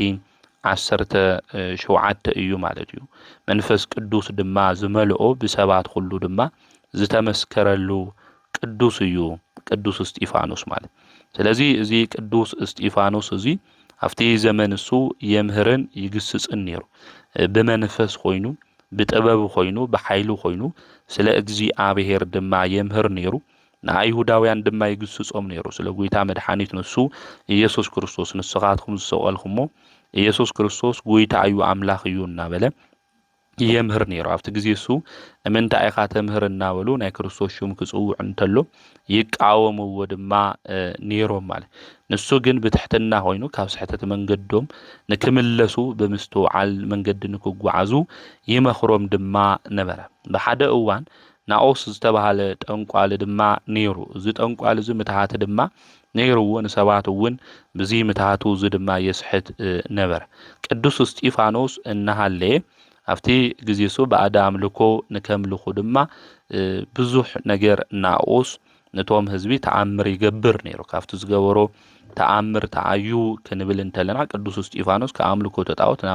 አምልኮ እግዚአብሔር እዩ ዘምጽእ ነይሩ አፍቲ ግዜ እሱ ናኦስ ዝኽተሎ ሰብ ይስእን ማለት ተበሳጩ ተናዲዱ ብምትሃት ወይ ከዓ በአስማት ሓደ ብዕራይ እፍ ኢሉ ነቲ ብዕራይ ንኽልተ ተኸፊሉ ንክሞት ይገብሮ ማለት አውዚ ግዜ እዚ ተአምር ዝረአዩ ሰባት ነቲ ጠንቋሊ ንክኽተሉ ልቦም አመንቲኡ ማለት እዩ ልቦም ናውኡ አዘንቢሉ ማለት ቅዱስ እስጢፋኖስ ግን ካብ እግዚአብሔር ብዝተወሃቦ ተአምራት ናይ ምግባር ስልጣን እቲ ዝሞተ ብዕራይ አልዒሉ ብሰው ቋንቋ ንክናገር ናኦስ ንክጽውዖ ገበር እቲ ብዕራይ እውን ኸይዱ ናኦስ እስጢፋኖስ ይጽውዐካ ኣለዎ ሰባት እዚ ተአምር እዚ ተመልኪቶም እዚ ተአምር እዚ ተመልኪቶም ንሕና ብቅዱስ እስጢፋኖስ አምላክ ነአምን ኢና ኢሎም ተናጊሮም አውዚ ኣብ ግብረ ሐዋርያት እውን ክናንብብ እንተለና ቅዱስ እስጢፋኖስ ከምህር እንተሎ ብተአምር እውን ነገበረ የምህር ከም ዝነበረ አውዚ ይነግረና እዩ ከምኡውን የርደና ምዕራፍ 7 እውን ክነንብብ እንተለና ታሪኩ ብስፍሓት ናይ ቅዱስ እስጢፋኖስ እውን እንረኽዋ ምዕራፍ 6 ከምኡውን ኣብ ምዕራፍ 7 ኣብ ግብረ ሐዋርያት ብሰፊሑ ናይ ቅዱስ እስጢፋኖስ ታሪክ ንረክብ ኢና ማለት ስለዚ ቅዱስ እስጢፋኖስ ትምህርቱ ከምህር እንተሎ ናይ እግዚአብሔር ቃል እውን ክናገር እንተሎ ጸጋን ኃይልን መሊኡዋ ኣብ ማእኸል እቲ ህዝቢ ዓበይቲ ምልክታትን ተአምራትን ይገብር ነበረ እዩ ዝብል አውዛው ግብረ ሐዋርያት ምዕራፍ 6 ቁጽሪ 8 ክናንብብ ተለን ስለዚ ዝገበሮ ተአምር ሓደ እዚ እዩ ማለት እቶም ሰባት እውን አሚኖም ብቅዱስ እስጢፋኖስ አምላክ ነአምን ኢና ኢሎም በእግዚአብሔር መንገድ ድማ ተጓዒዞም ስለዚ ቅዱስ እስጢፋኖስ እዚ ተአምር እዚ ገይሩ ብዙሕ ሰባት ንከአምኑ ድማ ገይሩ እዩ ማለት እዩ ድሕሪዚ በሐሶት ክስ ድማ እንታይ ገይሮም እዮም ኸሲሶም እዮም ማለት በሐሶት ክስ ድማ ኸሲሶም ናው ሸንጎኦም ድማ ንቅዱስ እስጢፋኖስ ጠጠው ቢሎም አፍተ መጋበያ ተቀሚጦም ዝነበሩ ሰባት ሁሉም ጠመቱዎ ገጹ ከዓ ከም ገጽ መልአክ ኮይኑ ተራአዮም ይዝም ንጹህኑ ቅዱስኑ ማለት ለካ ከም መላእክት እዩ ነይሩ ቅዱስ እስጢፋኖስ ማለት ስለዚህ ያው ጊዜ እዚ ተጻሪፉ እዩ ናይ ሙሴ ናይ ኦሪት ሕግ ድማ ስዒሩ እዩ ብምባል ናይ ሓሶት ምስክራት ድማ ጠጠው ወቢሎም እንታይ ገይሮም ማለት እዩ ኸሲሶሞ እዮም ማለት ንጎይታ ንሱ መድኃኒት ኢየሱስ ክርስቶስ ከም ዝኸሰስዎ ማለት ኣብቲ ግዜ እሱ ወንጀል ከይሰርሐ ወንጀለኛ እዩ ኢሎም ፈሪዶም ብእምኒ ተቐጥቂጡ ንክሞት ድማ ኣብቲ ግዜ እሱ ፈሪዶም እዮም ነገር ግን ንሱ ቅዱስ እስጢፋኖስ ኣብ ምዕራፍ 7 ግብረ ሐዋርያት ከነንብብ እንተለና ካብ ቁጽሪ 1 ጀሚርና ከነንብብ እንተለና እቲ ዝኸሰስዎ ክስ ከም ዘይሰርሖ ጥፍኣት እውን ከም ዘይብሉ ተናጊሩዎም ካብ ኦሪት ድማ ጀሚሩ እስካብ ክርስቶስ ዘሎ ትምህርቲ ኣምሂርዎም ነገር ግን ክሰምዕዎ ድማ ኣይኸኣሉን ንሱ እውን ኣቱም ተረርቲ ክሳድ ልብኹምን ኣኢዛንኹምን ዘይተገረዘ ልብኹምን እንታይ ኣኢዛንኹምን ዘይተገረዘ ንስኻትኩም እውን ከም ኣቦታትኩም ንመንፈስ ቅዱስ ኩሉ ግዜ ትቃወሙ ኣለኹም ካብ ነቢያትካ ኣቦታትኩም ዘይሳገግዎ መን ኣሎ ንሳቶም ነቶም ብዛዕባ ምምጻእ እቲ ጻዲቅ ኣቀዲሞም ንዝናገሩ ቀተልዎም ሕዚ እውን ንስኻትኩም ነቲ ጻድቕ ኣሕሊፍኩም ብምሃብ ቀተልኩሞ ንስኻትኩም ነቲ ሕጊ ብኢድ መላእክቲ ተቀቢልኩም ነርኩም እንተኾነ ግና ኣይሓለውኩሞ እዩ ዝብሎ ስለዚ እቲ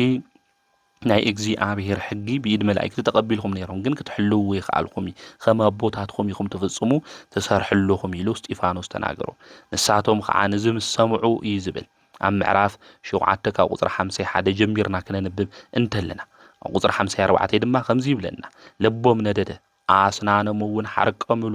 ንእስጢፋኖስ ግን መንፈስ ቅዱስ መልኦ እዩ ዝብል እስጢፋኖስ እንታይ መልኦ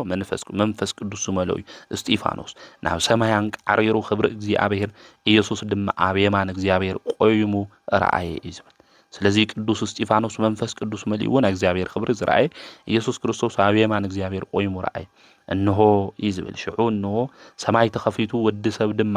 ኣብ የማን እግዚአብሔር ቆይሙ ርእያ ኣለኹ በለ ንሳቶም ዓዊሎም ድምጾም እናስምዑ ኣእዝናኖም ደፊኖም ብሓደ ልቢ ኮይኖም ናብኡ ጎዩ ካብታ ከተማ ውፅኦም ከዓ ብእምኒ ቀጥቂጦም ቀተልዎ እቶም ዝቀትልዎ ድማ ክዳውንቶም ኣብ ጥቃ ኣጋር ሳውል ዝበሃል ጎ ዘንበርዎ ሳውል ማለት ቅዱስ ጳውሎስ ማለት እዩ ብእምኒ ቀጥቂጦም ክቀትልዎ እንተለዉ ከዓ እስጢፋኖስ ኦ ጎይታይ ኢየሱስ ንነፍሰይ ተቀበላ ኢየሱስ ክርስቶስ ነፍሲ ዝቅበል እዩ ተንበርኪኹ ከዓ ብዓውይ ድምፂ ኦ ጎይታ ንዚ ሓጢኣት እዚ ኣይተቁፀረሎም በለ ምሕረት ድማ ለመነ ማለት እና ካብ ቅዱስ እስጢፋኖስ እንመሃሮ ትምህርቲ ምሕረት ኢሎም ከም ክረምቲ በረድ ኣብ ልዕሊኡ እምኒ ዘዝንውሉ መከራ ዘውፅሕሉ ዝነበሩ ሰባት ምሕረት እዩ ለሚኑ ካብ መን ተማሂሩ ካብ ጎይታ ንሱ መድኃኒት ኢየሱስ ክርስቶስ ተማሂሩ ስለዚ ቅዱስ እስጢፋኖስ ስለ ክርስቶስ ስለ ዝመስከረ ስለ ዝተናገረ በዚ መንገዲ እዚ መከራ ኣብጽሖምሉ እዮም ማለት እዩ ንሱ ግን ስለናቶም እንታይ ገይሩ ማለት እዩ ጸልዩ ማለት እዩ ኃጢአቶም ጎይታ ይተቁፀረሎም ኢሉ ዝጸለየ እዩ ማለት እዩ ብሰማዕትነት ድማ ዓሪፉ እዩ እዚ ቅዱስ እስጢፋኖስ እዚ ናይ ልደቱ ዕለት ከም ተዓንተው ዝበልናዩ ጥሪ ሓደ እዩ ዝኾነ እውን ብጥሪ ሓደ እዩ ሰማዕትነቱ እውን ተቀቢሉ በዚ ምኽንያት እዚ ቤተክርስቲያን እውን ጥሪ ሓደ ዓመታዊ ክብረ በዓል ተኽብሮ እያ ዕለት 17 ኩሉ ሻዕ እናኽብሮ ግን ሹመት ሊቀ ዲያቆን ኮይኑ ዝተሾመል ስለዚ ቀዳሚ ሰማዕትና መጀመርያ ሰማዕት ስለ ክርስቶስ ኢሉ መከራ ዝተቀበለ ቅዱስ እስጢፋኖስ እዩ ጎይታ ንሱ መድኃኒት ኢየሱስ ክርስቶስ እውን ብዙሕ ቃል ኪዳን እውን ኣትይውሉ እዩ ማለት እዩ ብሽሙ ተማሕፂኑ ኣምላከ ቅዱስ እስጢፋኖስ መሐረኒ ዝበለ ካብ ፈተና ካብ መከራ ሁሉ ከም ዘድሕኖ ርስተ መንግስተ ሰማያት እውን ከም ዘውርሶ ጎይታ ንሱ መድኃኒት ኢየሱስ ክርስቶስ ቃል ኪዳን ኣትይውሉ እዩ ማለት ስለዚ በሃይማኖቱ ዝጸንዐ ብዙሓት እውን ዘምህረ ቅዱሳት መጻሕፍት እውን እናንበበ ዝተምሃረ ዝተረድአ እዩ ናይ ቅርታ ሰብ እዩ ንዝብድልዎ እውን ምሕረት ዝገበረ ሰብ እዩ ንሕና እውን ብህይወት ዘመንና ሁሉ ንዝበደሉና ሰባት ሁሉ ምሕረት እንገብር ልበደልናዮም ሰባት ምሕረት ምግባር እምቢ ዝበለና ሰባት ኢና ልብና ጨኪን ይለሎም ነገር ግን ናይ ምሕረት ሰባት ክንኾን ጎይታው መድኃኒት ንሱ ኢየሱስ ክርስቶስ ዘምህረና እውን እዚ እዩ ቅዱስ እስጢፋኖስ እውን ከአምላኹ ካብ ኢየሱስ ክርስቶስ ዝተምሃሮ ትምህርቲ እዚ እዩ ነቶም ካልኦት እውን ምሕረት ዝገበረ ቅዱስ እዩ ና ቅዱስ እስጢፋኖስ ቀዳሚ ሰማዕት ወሊቀ ዲያቆናት በረከቱ ረድኤቱ ኣማላድነቱ ምስ ኩልና ህዝበ ክርስቲያን ይኹን ከምኡውን ብፁዕ ወቅዱስ ኢልና ንጽውዖ ኣባ ገሪማ ኣብ ሮማን 7 ዓመት ንጉስ ኮይኑ ዝነበረ ናይ ዓለም ነገር ሁሉ ንዒቁ ድማ ናፍቶም ሸሞንተ ቅዱሳን መበልታ ሻዓይ ኮይኑ ተሰዓቱ ቅዱሳን ኢልና ካብ ንጽውዖም ሓደ ዝኾነ እዩ አባ ገሪማ ገረም ከነ ኢና ንብል እዚ ቅዱስ እዚ ምስ አባ ጴንጤልዮን ክናገር እንተሎ ቶም ሰባት ይርሓቁ ክብል እንተሎ አባ ጴንጤልዮን ሰባት ጥራሕ ይኾነ ኦምና እምኒ እውን ክርሕቁ እኒአዎም ኢሉ ብተአምራት እቶም እምኒ እውን ክርሕቁ ክኢሎም እዮም ብዚ እውን አባ ገሪማ ተባሂሉ ጽድቁ ሁሉ አሁን አባ ጴንጤልዮን ፈሊጡ ገሪማ ገረም ከነ ኢሉ ተናጊሩ እዩ አስኬምኡ ንጹህ ዝኾነ ቅዱስ አቦ እዩ አባ ገሪማ ከምኡ እውን ገዳሞም ኣብ ዓድዋ ከባቢ እዩ ዝርከብ እዞም ጻዲቅ እዚኦም ዝጽሓፍዎ ብግዕዝ ዝተተርጎመ ን4 ወንጌላውያን ብዘመናት ሁሉ ብዙሕ ዘመን ዝኾኑ ወንጌል እውን ዝጽሓፉ ታሪክ እውን ንረክብ ኢና ብዙሓት መጻሕፍቲ እውን ዝተርጎሙ ብዙሓት ድውያን እውን ዝፈወሱ ንዕለቱ እውን ስንዳይ ዘሪኦም ወይን እውን ዘሪኦም ነመስዋዕቲ ድማ ዘቕረቡ ቅዱስ አቦ እዮም አባ ገሪማና ናይዞም ጻዲቅ እዚኦም በረከቶም ረድኤቶም አማላድነቶም ምስ ኩልና ህዝበ ክርስቲያን ይኹን ከምኡ እውን ብለምዓተ ነሓስ 17 ክናንብብ እንተለና ኣብ መጽሓፈ ስንክሳር ዓመታዊ ክብረ በዓሎም ካብ ዝኾኑ ቅዱሳን ቅዱስ እንጣውስ ዝተባሃለ ሰማዕት እዩ እዚ ቅዱስ እዚ ብለምዓንቲ ነሓስ 17 አሞራዊ ቅዱስ እንጣውስ ብሰማዕትነት ዝዓረፈሉ እዩ ማለት እዚ ቅዱስ እዚ አቀዲሙ ክርስቶስ ዝከሓደ እዩ ገንዘብ እውን ዝእክብ ዝነበረ ገንዘብ ብምእካብ እውን ዝደክም ዝነበረ ብሓደ እዋን ናብ ደማስቆ ከተማ ይኸድ ናይ በዓል ግዜ ንከኽብር ማለት እዩ ህዝቢ ተኣኪቦም እንተለው ናብ ምስራቃዊ ቅዱስ ቴዎድሮስ ቤተክርስቲያን ኣትዩ ኣብኡ ዝነበሩ ኣቕሓታት ምቅጻል ይጅምር እቲ መስቀል እውን ይሰብር ድሕሪዚ ካብ ሰማይ ውሽጢ ናይ ሓዊ ፍላጻታት ሒዞም ከሃዲያን ክወግእዎም እንተለው ይርኢ ኣብዚ ግዜ እውን ናቱ ብየማኒ ጎድኑ ድማ ሓንቲ ፍላጽ መጽኣ ድማ ትወግኦ ማለት እዩ ድሕሪዚ ተጨኒቁ ረሃጽ ብረሃጽ ድማ ኮይኑ ከምዚ ኢሉ እወየ ናይ ቅዱስ ቴዎድሮስ አምላኽ ናይ ሕያው እግዚአብሔር ወዱ ጎይታ ኢየሱስ ክርስቶስ ብኡ ይአምን ይይሉ ካሊእ አምላክ የለ ኢሉ ብልቡ ቃል አተዋፍቲ ቤተክርስቲያን ውሽጢ ዘለው ክርስቲያን ግን ዝኾነ ነገር የፈለውጢ ድምፁ ጥራሕ እዮም ዝሰምዑ ነይሮም ንእግዚአብሔር እውን አድነቁ ብእምነቶም እውን ጠንከሩ ጸንዑ እንጣውስ ኤልያስ ናብ ዝበሃል ጳጳስ እውን ኸይዱ ዝኾነ ነገር ሁሉ ነጊርዎ ናይ ክርስትና ጥምቀት ንከጥምቆ እውን ለሚንዎ እቲ ጳጳስ ኣብ ልዕሊ ማይ ክጽሊ እንተሎ ናይ ብርሃን ዓምዲ ከም ቀስተ ደመና ኮይኑ እቲ ህዝቡ ሁሉ እናረኣየ ወረደ ቅዱስ እንጣውስ እውን ተጠመቀ ማለት ድሕሪዚ አይሁዳውያን አረማውያን ዝኾኑ 10,798 ዝኣኽሉ እስካብ 11,000 ዝኾኑ ማለት እዩ ተጠሚቆም ማለት እዩ ናብ ጎይታና መድኃኒትና ኢየሱስ ክርስቶስ ስጉኡን ደሙን ድማ ተቀበሉ እዚ ቅዱስ እዚ ድማ ከምዚ በለ ዝረአዩ ራእይ ስለ ዝነበረ እናድነቀ ኣብ ድቃስና ሃለኹ ብሕልሚ ዝርኤ ኢሉ ተናገረ ብርሃን ዝለበሰት ሰበይቲ ኢዴ ሒዛ ናብ ኢየሩሳሌም መብጽሐትኒ ናፍተ መሰውኡ እውን አቅረበትኒ አነ ድማ ቅዱስ ቁርባን ንምቅባል ተዳለውኹ ኣብተ መሰውኡ ውሽጢ ጻዕዳ በጊዕ ረአኹ እቲ ካህን ብዕርፈ መስቀል ክስውኦ እንተሎ ናፍቲ ጽውኡ ድማ ደም ተወሰኸ ድሕሪዚ ናይ ክርስቶስ ስጋና ደም ምስተቀበልኹ እቲ ናይ ክርስቶስ ስጋና ደም ስጉኡ ንጹህ ህብስቲ ደሙ ድማ ጽሩይ ወይኒ ኾነ ኢሉ ዝረአዮ ራእይ ይነግረና ድሕሪዚ ናብ ደማስቆ ክጓዓዝ እንተሎ ዝፈልጥዎ ሰባት ረኺቦም ናፍቲ ንጉስ ወሲዶሞ እዮም እቲ ንጉስ ድማ ከሃዲ እዩ ነይሩ መምለኬ ጣዖት እዩ ነይሩ አምላኽ እግዚአብሔር የሆነ ይዘምልኽ ነይሩ እዚ ብክርስቶስ ይአምን እዩ ኢሎም ብቦክስ እውን ወቂዖሞ ስኑኡስ ካብ ዝብተን ብቦክስ ወቂዖሞ አፉ ብደምስ ካብ ዝምላእ ማለት እዩ ድሕሪዚ እኽሊ ማይ ከይሃቡ ኣብ ዕንፀይቲ ድማ ኣብ ጉንዲ ኣሲሮሞ እዮም ን7 መዓልቲ ማለት እዩ ድሕሪዚ ናብ ዝፈልሐ ሓዊ ድማ ብዙሕ ቅመማት ናብ ዘለዎ ማለት እዩ ሓዊ ጨው ዝተፈላለየ ሙጫ دين ناوزلو سبحنا توصيخو ناوزنا برحاو دما توو كافتي حاو دما صبغ زخونه معازا كيጨኒ ጀመረ እቶም ወታደራት ክሪእዎ እንተሎ አፍቲ ሓዊ ውሽጡ ኮይኑ ከም አናንያ አዛርያ ሚሳኤል ድማ ክጽልይ እንተሎ ረኸብዎ እቲ ሓዊ ምንም ነገር ክነኽኦ ይኽአለ ዳፍቲ ንጉስ እውን ወሲደሞ እዚ ስራይ እንየዎ እዩ ስለዚ ብስራዩ ምንም ነገር እቲ ሓዊ ክገብሩ ይኽአለ ኢሎም እለት መኮንን ተናገርዎ እቲ መኮንን ንጉስ ድማ ቅዱስ እንጣኖስ መሰሪ እንየዎ ድዩ ክብል ክሓስብ እንተሎ ንሱ ድማ ከምዚሉ ተናገረ አነ ምንም ስራይ ዝበሃል ነገር የብለይ ነገር ግን ክብርን ምስጋናን ንዑ ይኹን ብጎይታይ በኢየሱስ ክርስቶስ ኃይሊ አሕፊረካ አየይሉ ተናገረቱ ንጉስ እውን ተቆጥዑ ርእሱ ብሰይፍን ቆርጽዎ ድማ አዚዙ ድሕርዝ ቅዱስ እንጣኔዎስ ገጹን ኣብ ምብራቅ ገይሩ ጠጠዊሉ ኢዱ ዘርጊሑ ናብ አምላኹ ናብ እግዚአብሔር ድማ ጸለየ ናብ አምላኹ ቅዱስ እግዚአብሔር ክጸልይ እንተሎ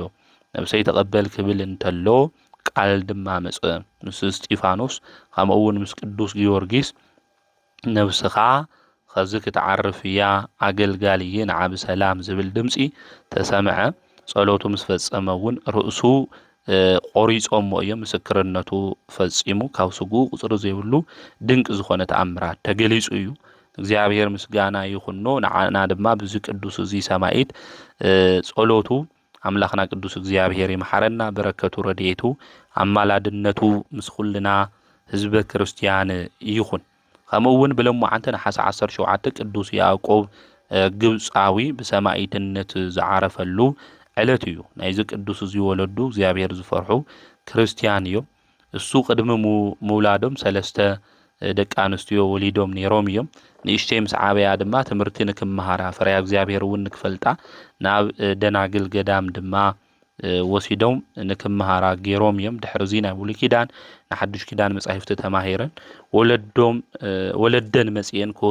ክወስዱ ክብሉ እንተለው ንሳተን ግን ካብዚ ገዳም እዚ ንወፂ ኢለን ማለት እዩ ምክንያቱ ንሕና ንድንግል ማርያም ከምኡውን ንወዳ ንኢየሱስ ክርስቶስ መርዓት ኮይንና ኢና ኢለን ተናገራና ዓለም ነገር ንየቕና ኢና ወለደን ድማ ብጣዕሚ ይሓዝኑ ካብኦም ዘን ደቂ አንስትዮ ደቆም ስለልተፈለያ ማለት እዩ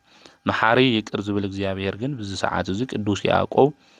በመውላድ ንክጽናዕኑ ድማ ገበሮም ማለት እዩ እተን 3 ሕዋቶ afti ገዳም ይን ቃሬን ሞንኩይሰን መንኒነን ማለት እዩ ብዝበለጽ አገልግሎት እግዚአብሔር አገልግለን ማለት 7 ዓመት ምስ ኾኖ አውሎ ናብ ዝበሃል ዓዲ ወሲዱ ጥበብ ንክመሃር ድማ ለአኹ ትምህርቲ ተማሂሩ በትምህርቱ ድማ ፍጹም ኾነ አቡ ብዙሕ ንብረት ድማ ብዙሕ ሃፍቲ ጥሪት ድማ ነይሩዎ እዩ ተማሂሩ ምስ ወደ ድማ አቡ ንትገንዘው ንጥሪቱ ንእንስስኡ ሁሉ ተቆጻጻሪ ገይሩ ይሾሞን ዝወድዙ ብስውር ድማ ካፍቶም ጓሶት ዝነበሩ አባጊዕ ዝሕልው ሓደ ሽማግለ በብመዓልቲ እቲ ስርሑ ይሰርሕ ብለይቲ ግን ሙሉ ዝጽሊ ዝነበረ ቅዱስ ሽማግለ ነይሩ ካፍቶም ሓለውቲ አባጊዕ እዚ ነገር እዚ ቅዱስ ያዕቆብ ይርኢ ማለት እዚ ነገር እዚ ናቲ ሽማግለ ርኡ ተመልኪቱ ብናዩ አምሳል ድማ ብዚ ስራሕ እዚ ብዙሕ ዘመን ነበረ ማለት እዩ ንሱ እውን ለይቱ ሙሉ እናጸለየ አምላኩ የምስግን ነበረ ድሕርዚ ሰይጣን በክርስቲያን ወገን መከራ ድማ ልዕሉ ብዙሕ ክርስቲያን ድማ በሰማዕትነት ሞቱ አውዚ ግዜ እዚ ቅዱስ ያዕቆብ በሰማዕትነት ንከሞት ምዚ ሽማግለ እዚ ተስማዕሚዑም ማለት ቅዱስ ያዕቆብ ምስ ሽማግለ ኮይኖም ይኸዱ ማለት እዩ ምስ ኸዱ ናፍቲ ብላዕሊ ግብጺ ንጉስ ዝነበረ ናው ይኸዱ እሱ መምለኬ ጣዖት እዩ ነይሩ ወዲ ንጉስ ንዝነበረ ንቅዱስ ዮስጦስም ከሳቅዮ እንተሎ ይምልከቱ ማለት እዩ እዚ ሽማግለ እዚ ከምዚ ኢሉ ይናገር ኦ ወደይ ናይ ንጉስ ወዱ መንግስቱ ሁሉ ገዲፉ ሐቀኛ ንጉስ ንዝኾነ ክርስቶስ ተኸትሉ ከምኡውን ካብ ሰዊቱ ካብ ደቁ ተፈልዩ ተመልከት ይብሎ ማለት ቅዱስ ዮስጦስ ክምልከትን ንሕና ድኻታት ክንኾን እንተለና ንምንታይ ኢና ናይ ጽድቅ ነገር ሁሉ ቸላ እንብል ኢሉ አጽናዕኒዑ ካብ ወለድ ካብ ምፍላይ ካውን ይትሕዘን ኢሉ አጽናዕኒዑ ድሕርዝን አፍቶ መኮንን ቀሪቦም ስለ ጎይታ መድኃኒት ኢየሱስ ክርስቶስ መስኪሮም ዝረኸሱ አማልክቱውን ረጊሞም ድሕርዚ እቲ መኮንን ብጣዕሚ ተናዲዱ ነቲ ሽማግለ ጽኑዕ ዝኾነ ስቅያት አሳቂዩ ርእሱ ብሰይፊ ንክቁረጽ ድማ ገይሩ ምስክርነቱ ድማ ፈጺሙ እዩ ቅዱስ ያዕቆብ ግን ዓዊ ዝኾነ ስቃይ አሳቂይዎ ማለት እዩ ካብ ገመድ ዝተሰርሐ ጭጉራፍ ገይሩ ገሪፍዎ ከምኡውን ብሓውዝ ዝረሰነ እምኒ ኣብ ልዕሊ ኸውዱ ንክገብሩ ገበረ ዓይኑ ናብ ሰማይ ገይሩ ክብርን ምስጋናን ንዑ ይኹኖ ናብ ጌታና መድሓኒትና ኢየሱስ ክርስቶስ ርድአኒ ሓግዘኒ ካብዚ መከራ ዘድሕነኒ ኢሉ ይጽሊ ጌታ ንሱ መድሓኒት ኢየሱስ ክርስቶስ እውን ካብ መከራ ኩሉ ኣድሒንዎ ድሕርዚ ብካሻ ገይሩ ናብ ባሕሪ ይድብር እዩ እግዚአብሔር መልአክ መጽዩ ድማ ብዘይ ምንም ጉዳት የድሕኖ ኣብቲ መኮንን ቅድሚ እውን ጠጠው ይብሎ ማለት እቲ መኮንን እውን ራእይ ዝነገር እዚ ጌርካ ኢኻ ነገር ግን እግዚአብሔር ኣድሒንኒ ኢሉ እዚ ቅዱስ እዚ ይምስክር ዝረኸስዋ ማለክቱ እውን ይረግም ድሕርዚ ፈርማና ዝተባሃለ ዓድል ኢኹዎ ኣብኡ ዝነብር መኮንን እውን ጽኑዕ ስቅያት ኣሳቂዎ መልሓሱ ቆሪጹዎ ዓይኑ ከምኡ እውን ዝተፈላለዩ ኣካላቱ ቆራሪጹዎ ዓይኑ እውን ኣውጽይዎ ብመንኮራኹር እውን ብመጋዝ እውን ክምግዝዎ ገይሩ ሕዋሳቱ ሁሉ ተሰንጢቁ ደሙ ድማ ከማይ ፈሲሱ ናይ እግዚአብሔር መልአክ ሱርያል ዝተባሃለ መልአክ ወሪዱ ቁስሉ ድማ ኣድሒንሉ እዩ እቲ መኮንን ኣሳቂ ምሰልቸው ድማ ርእሱ ብሰይፉ ቆሪጽዎ እዩ ብለማዓንቲ ዕለት ናይ ክርስቶስ ምስክር ኮይኑ እዩ እዚ ቅዱስ እዚ ናይ ሰማዕትነት አክሊል እውን ተቀቢሉ እዩ አብርሃም እና ዮሐንስ ዝበሃሉ እውን ምስኡ ሰማዕታት ኮይኖም እዮም ንእግዚአብሔር ምስጋና ይኹን ብዞም ሰማዕታት እዚኦም አምላኽና ቅዱስ እግዚአብሔር ጸሎት ይምሐረና በረከቶም ረድኤቶም ምስ ኩልና ህዝበ ክርስቲያን ይሁን ዘምሐረና ዝገሰጸና ናይ አቦታትና አምላክ ቅዱስ እግዚአብሔር ስሙ ዝተኸበረን ዝተመስገነን ይሁን ወስብሐት ለእግዚአብሔር ወወላዲቱ ድንግል ወለመስቀሉ ክቡር